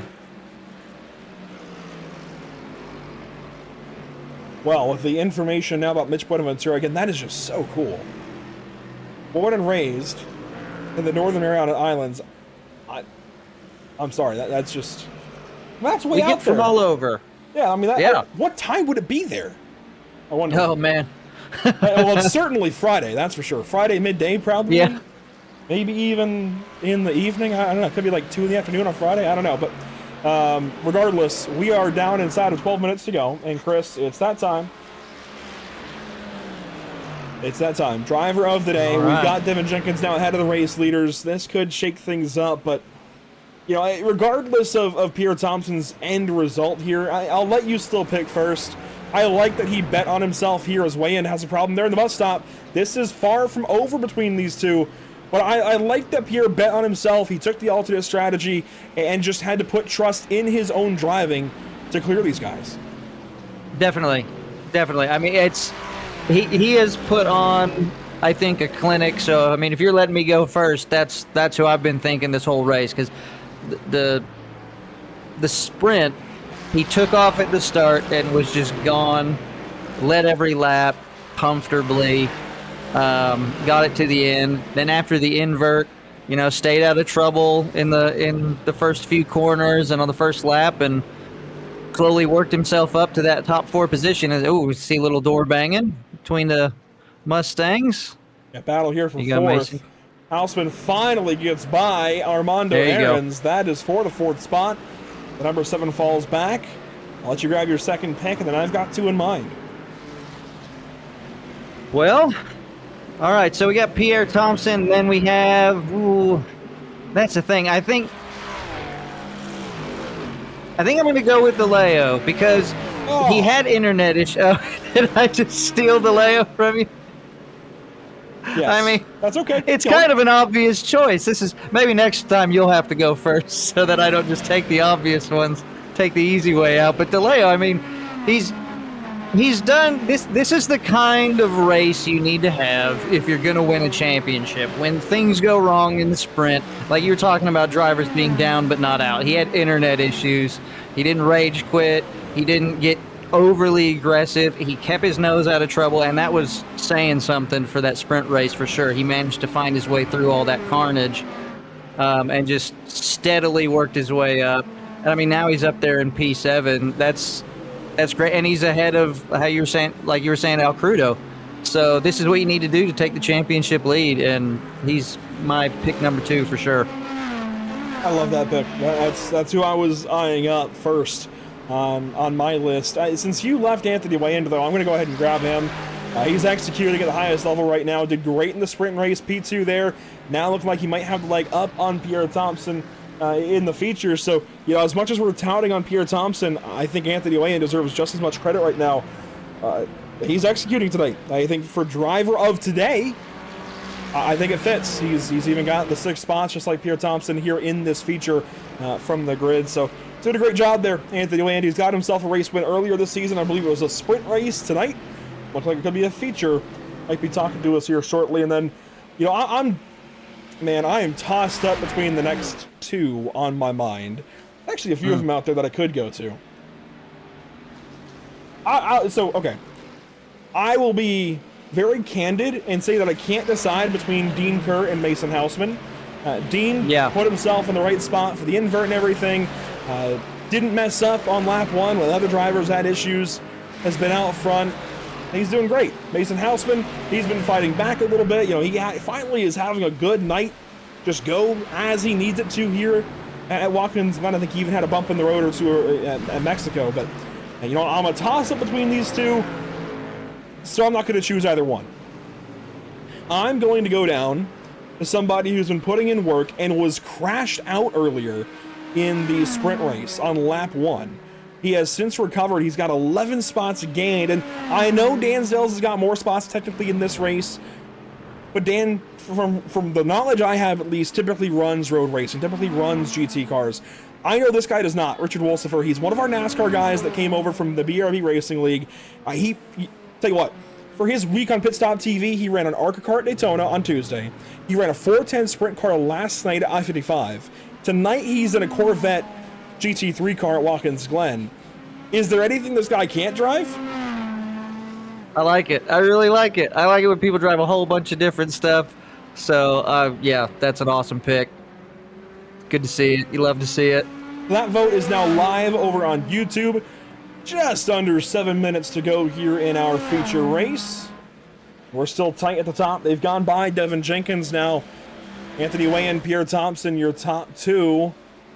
We still could have a fight for third, fourth, and fifth, and even the rest of the top 10. South of 10th, it's pretty spread out. I think we can focus at least on the guys towards the front, but there is still a lot to talk about through the entire field right now with 6 minutes to go.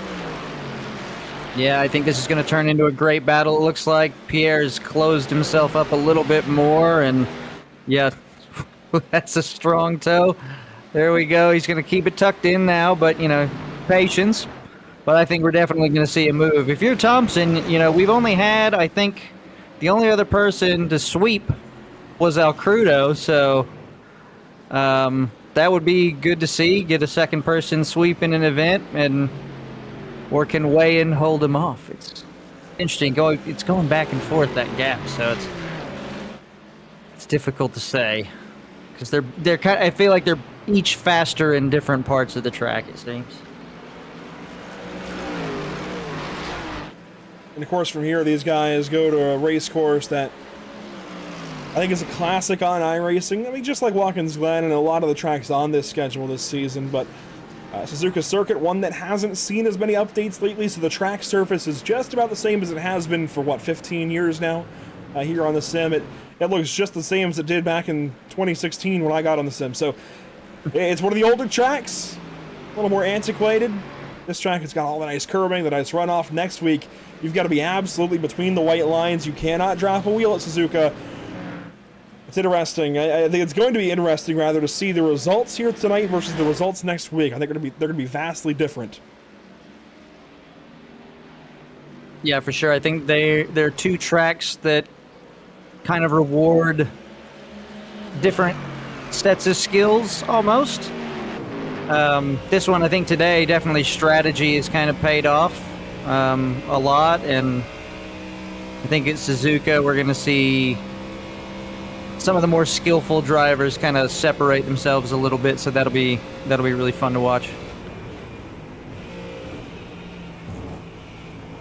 4 minutes to go, just a couple of laps remaining. Riding on board with Armando Aarons. Not a whole lot going on the racetrack right now. I mean, we've got great fights here in the top 10. It's just they're all so evenly matched they can't do much. But here we go. Mason Hausman sends it up the inside of Dean Kerr. How about that? Excellent. Oh, the old Verstappen clears himself there out of turn number 8. Or turn 6. I'll get these numbers right. Hey, it's almost like he heard us not nominate him for driver of the day. It was like, all right, you guys. I got that was something for impressive. you. And you know what? He's in that podium spot. He wants to come talk to us, it seems. There you go.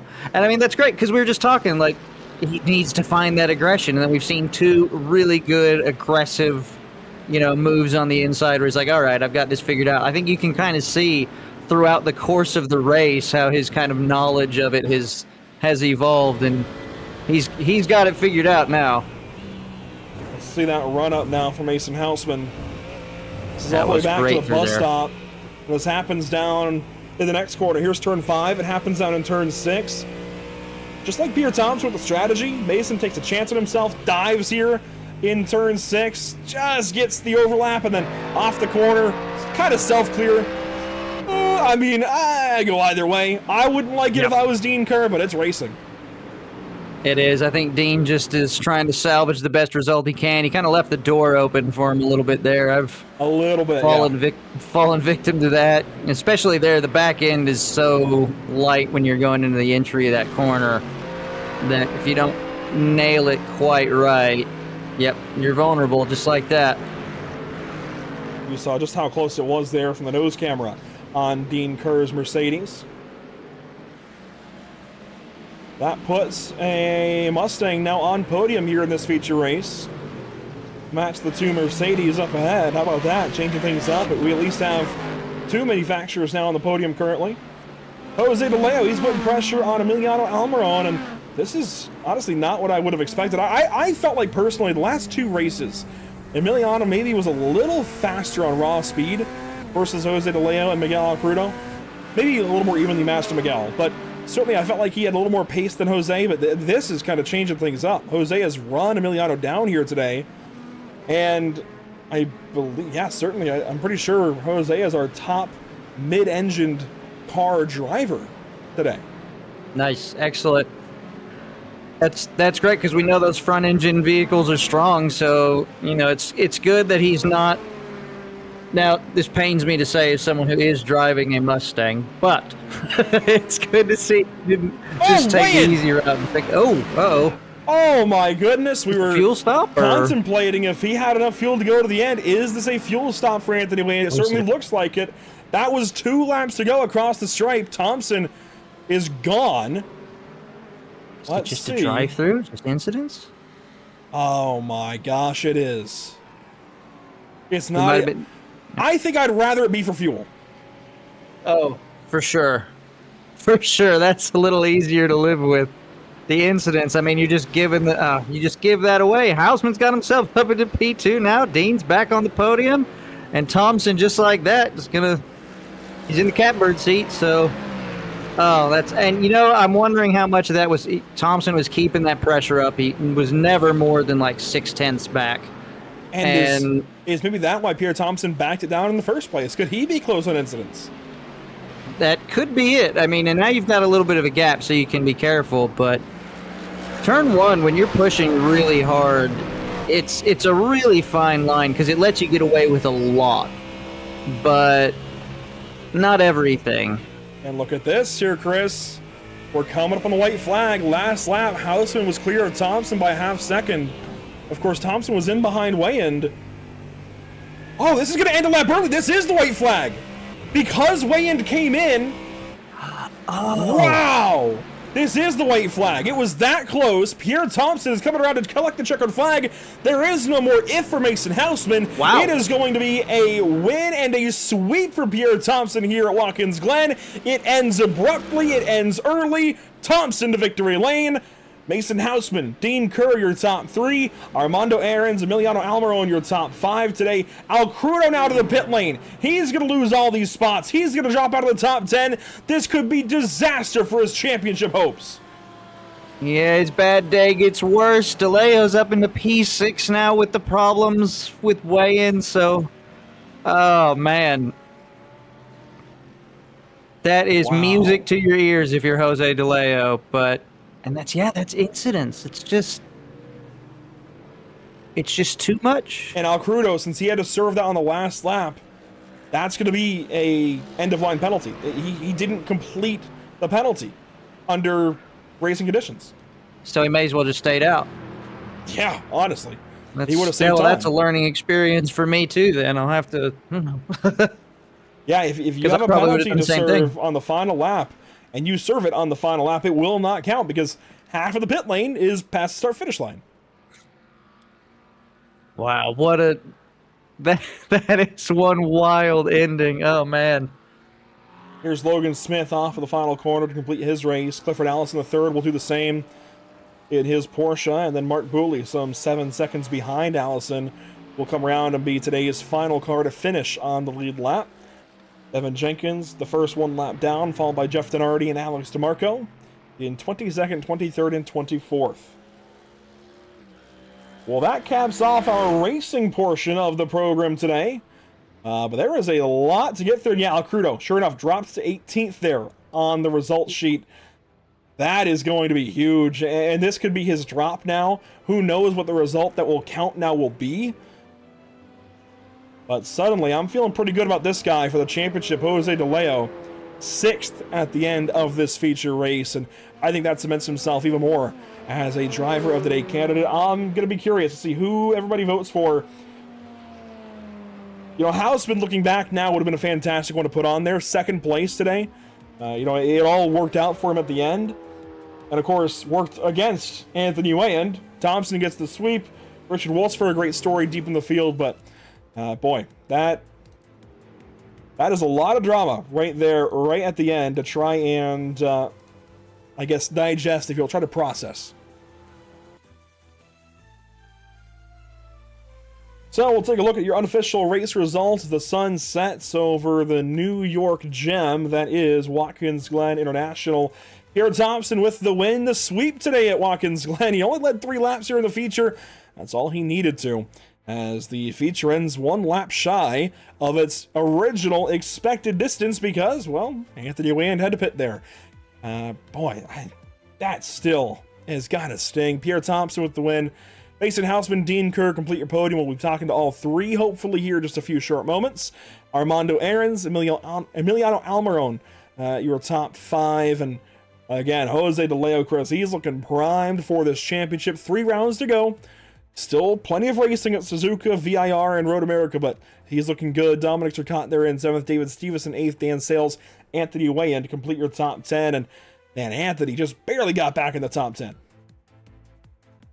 Yeah, that was a good save. It's tough to see that because he definitely could have had to win. But moving down through the rest of the top 20, Braxton Skinner in P11, Armando Bayron in P12, Tiago Tavella in 13th, Richard Wolsifer, as we talked about before, had a pretty good day.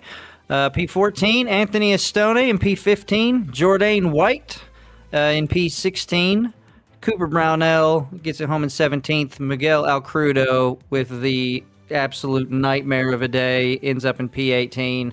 I'm probably going to use that as a drop race. Logan Smith in P19, and in 20th, Clifford Allison with, I think, with our Murders Mega Miss from earlier, but a rough into the rest of the race. Mark Booley, Devin Jenkins, Jeff Denardi, and the rest here on our final page. Alex DeMarco, I think the final car to finish the race today. Jordan Hendricks, along with Mitch Bonaventura, Christian Gritzko, and Wilton Palermo, all out early in the feature.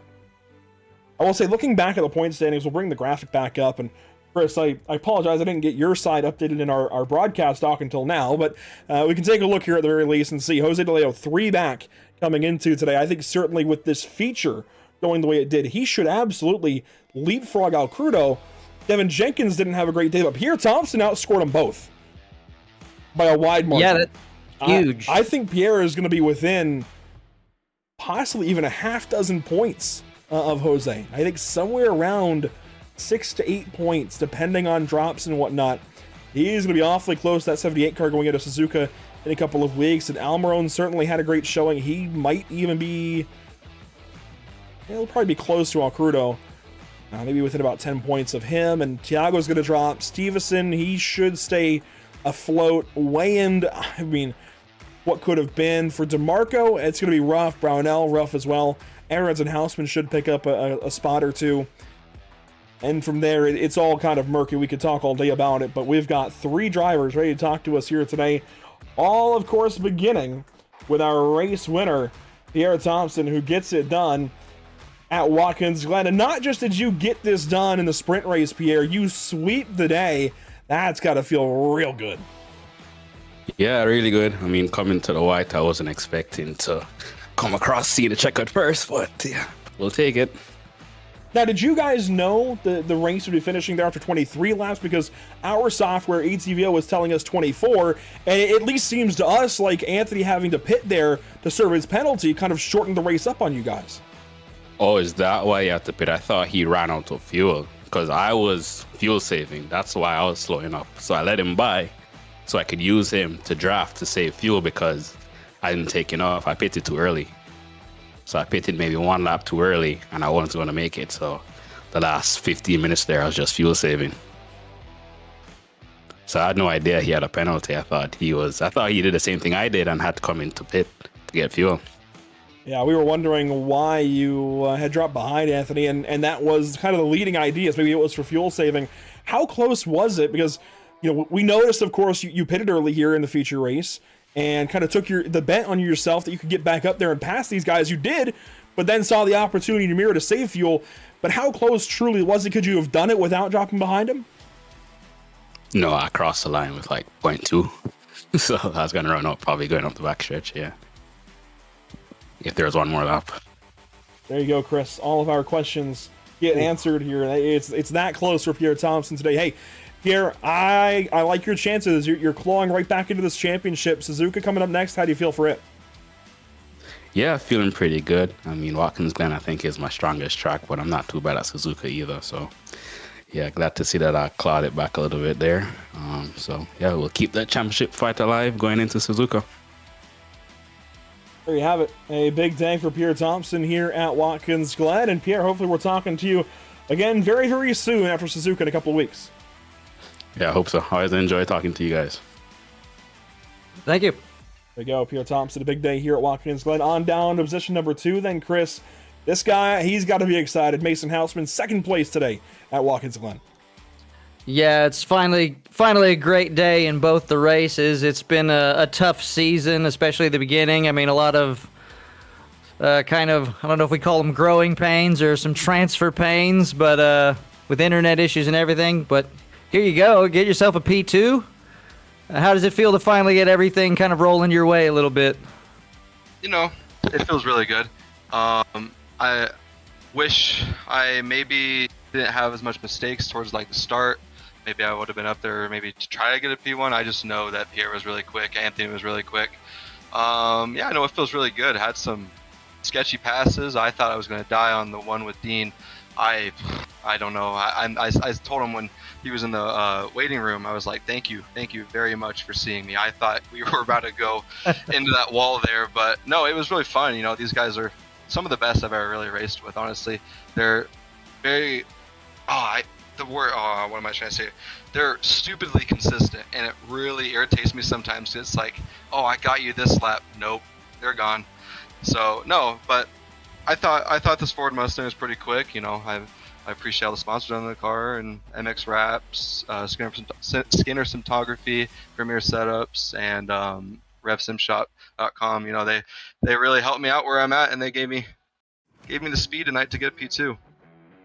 Yeah, well, it was great. I mean, one thing you said about the sketchy passes, I mean, the interesting thing watching you on this race was that you could actually see kind of learning occurring. We were literally talking about, you know, he's doing good, he's got the pace, he's found himself in the right position, but he's just the aggression that I'm told you normally have with more of the oval stuff wasn't really showing itself. And then towards the end, you had a couple of really great overtakes that, I mean, here you just kind of, that just seems to be what you got to do. So, I mean, great, excellent drive, you know, great race, good P2, and I'm looking forward to hearing from you again. I think we're going to see you up here several more times. No, yeah, thank you very much. And it kind of, I know it's towards the end of my interview, but I was just saying kind of exactly what you were saying. I don't really want to. I'm trying to learn these guys. I'm trying to learn these cars, kind of learn how to race. Every week I try to learn something new, and I kind of learned maybe a little bit of patience rather than having my attacking flair I normally have. So I think it definitely helped me out this race. Maybe not sending it as much as I normally do. Obviously there were some sends there towards the end, but no, yeah, I appreciate you guys. You guys put on a great broadcast every week. Andrew, thank you for putting this on. Chris, thank you for coming out of the pro races and giving the broadcast a little bit of driver feel to it. I want to say thank you to all the NARL admins. They always put on a great show with us and all the drivers out there. I'm very thankful every time I get to be on the track with them, and to my team. Obviously they did good. I think Braxton got a P11 and Jordan got a P16 after penalties, so you know, a good result from them. They're gonna get that P10 in 2 weeks, but yeah, I appreciate everything, guys. Thanks a lot, Mason. And that's Mason Houseman, second place here this evening. And we can go right on down, of course, to Dean Kerr, who I think had a few fans out in the YouTube chat this evening. And, you know, Dean, I think you and Mason easily could have both been up for driver of the day. And in hindsight, if we knew Anthony Land was going to incident out, I think we would have put you both on there. But I kind of went for an alternate because I couldn't decide between the two of you. How even did it feel between you and Mason there at the end? Obviously, he got you by just a little bit in turn 6. I knew it was tight. Oh, I feel like everyone was just a little bit quicker than me, so my only hope for most of that race was them all battling and slowing each other down a little bit. And then after the pit stops, it was Anthony and Pierre took control of it, and I was just, okay, I'm happy P3, and if Mason or Armando get me, they get me. And obviously, fuel was a concern for Pierre and Anthony both up front. How close was it for you guys? I had a whole extra lap at the end, so I wasn't concerned too much. So if we had that extra lap, because, you know what, I will say, this race ended at the end of 23 laps. Our software, ATVO, was expecting 24. I think with the pit stop out of Anthony because of the incidents, it might have been that close to going that 24th lap. Were you safely good for one more lap, or was it going to be tight there? No, I was plenty safe for one more lap. I had a whole lap left when I got to the bus stop after the checkered flag, so I was comfortable. So with that in mind, I don't want to take too much of your time, you know, it's getting late, but with that in mind, if you could redo this, would you take less fuel? Yes, 100%. Fair enough. Take Well, two liters less just to be comfortable and push a little harder, but at the same time, I'm happy with a P3. I would have been happy with P4 had Anthony not X'd out. It was a fun race. right, that's good to hear. We love to hear that. Is this our first time talking to you, Dean? Yes. I was gonna say, it's my first podium. I've seen the Ireland tag there for a couple of seasons now, and you know, obviously, guys can choose whatever they want now in iRacing. So, I mean, until we talk to people, I don't know kind of where they're from. We saw that for Mitch. He's actually from the Northern Mariana Islands. I saw Ireland from you, and I'm not gonna lie, I know a lot of the Radness guys are from the States. So when I heard that accent, of course, not an accent to you, but when I heard that accent, I was like, oh, he really is from Ireland. How late is it for you? Yep. I'm US based. I'm in California, so it's only going 7 p.m. There you go, from the doom and gloom out to the sunny skies. Well, hey, good to talk to you finally, Dean, and hopefully make a habit out of this. Hopefully we're talking to you a lot more. Oh, for sure, going to try to do it again. Thank you. Hey, best of luck. That's Dean Kerr finally on the broadcast. That's cool.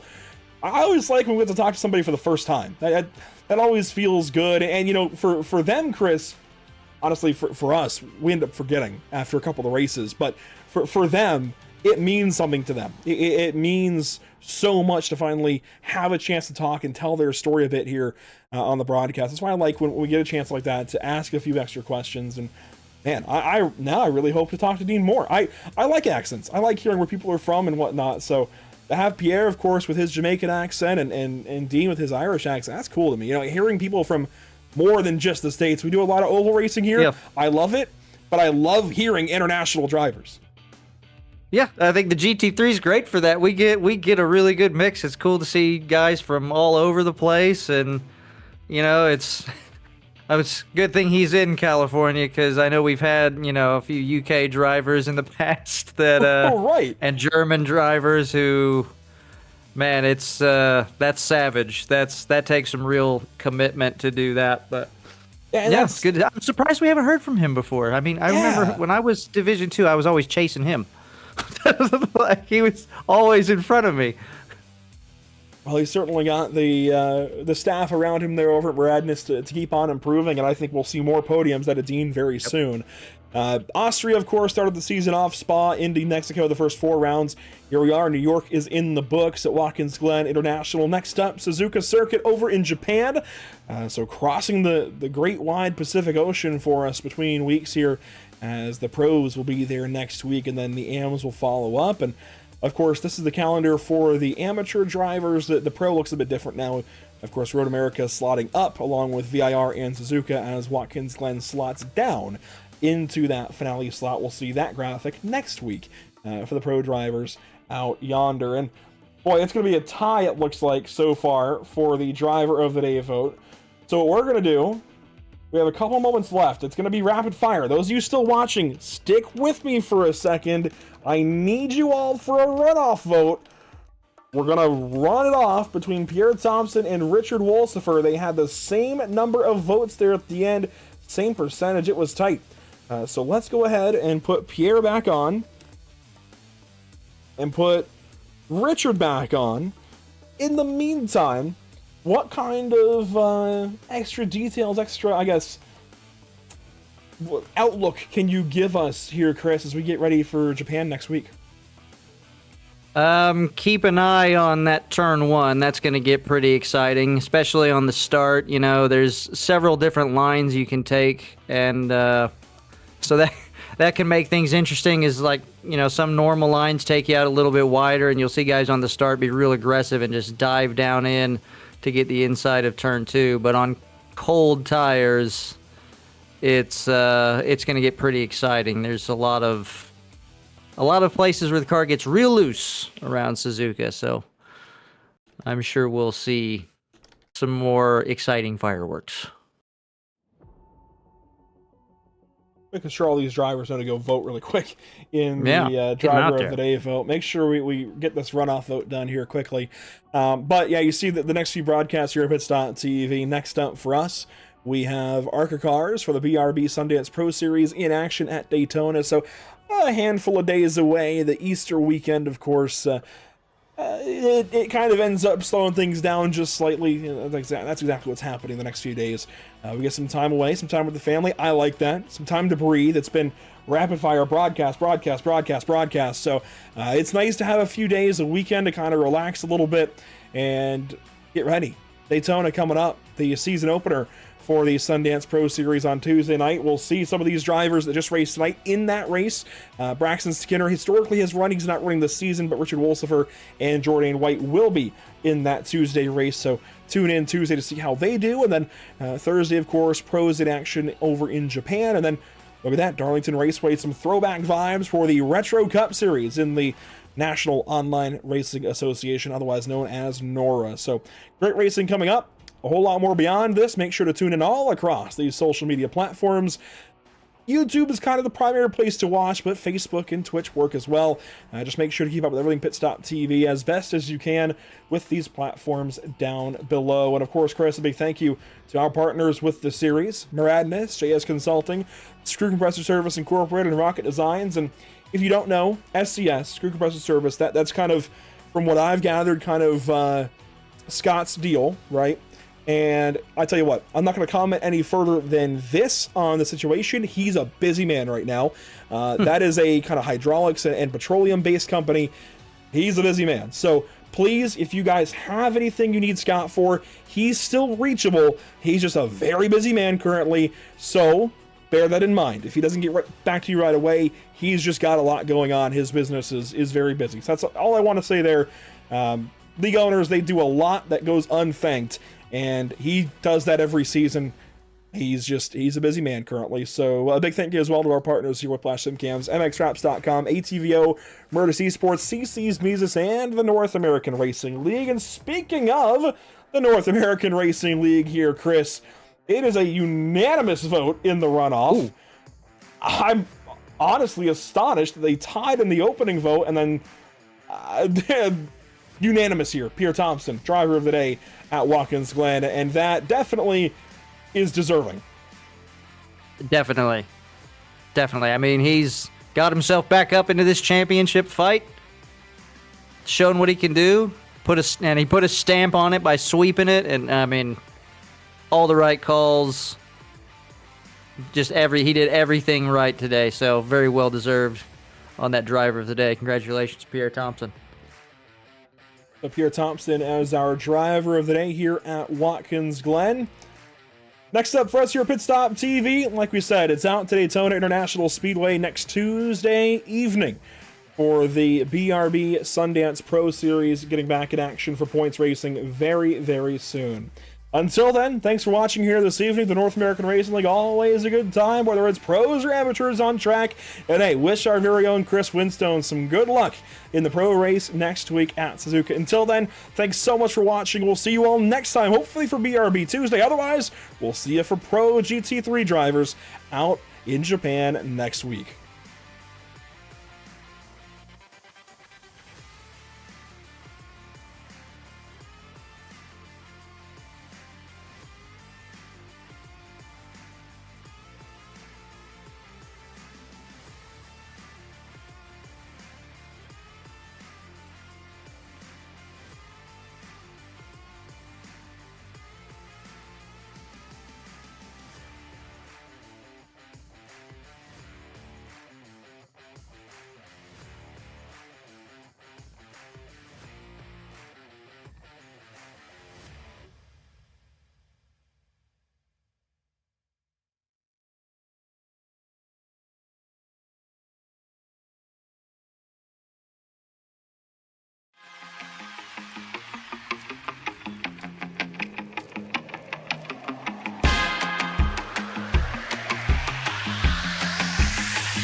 Here we go, back up to a restart.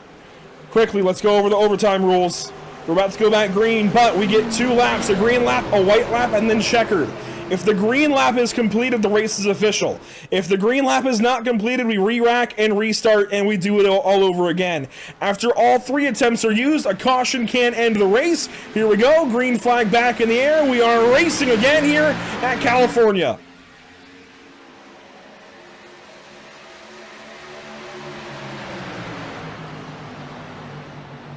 Already contact there with Joe Lawrence. He's trying to hang on. He pedals the car, but that holds up Noah Rainwater. Out front is Vicente Salas, and it is Lane Riggs.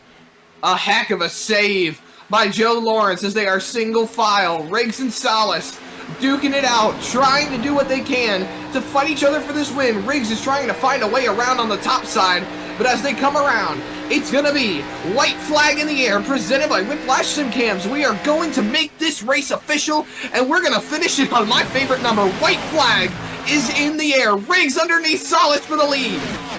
For the lead and the win here at Auto Club Speedway, Lane Riggs finally gets down to the inside of Vicente Salas through turns 1 and 2. Can he hold on to it? Side by side still down the back straightaway. Riggs is going to do everything he can, but he's by himself. He's not going to have the drafting help as Slow is up top, trying to decide who he's going to push. The nose in front goes to Riggs. Slow goes to the bottom. Big send for Slow.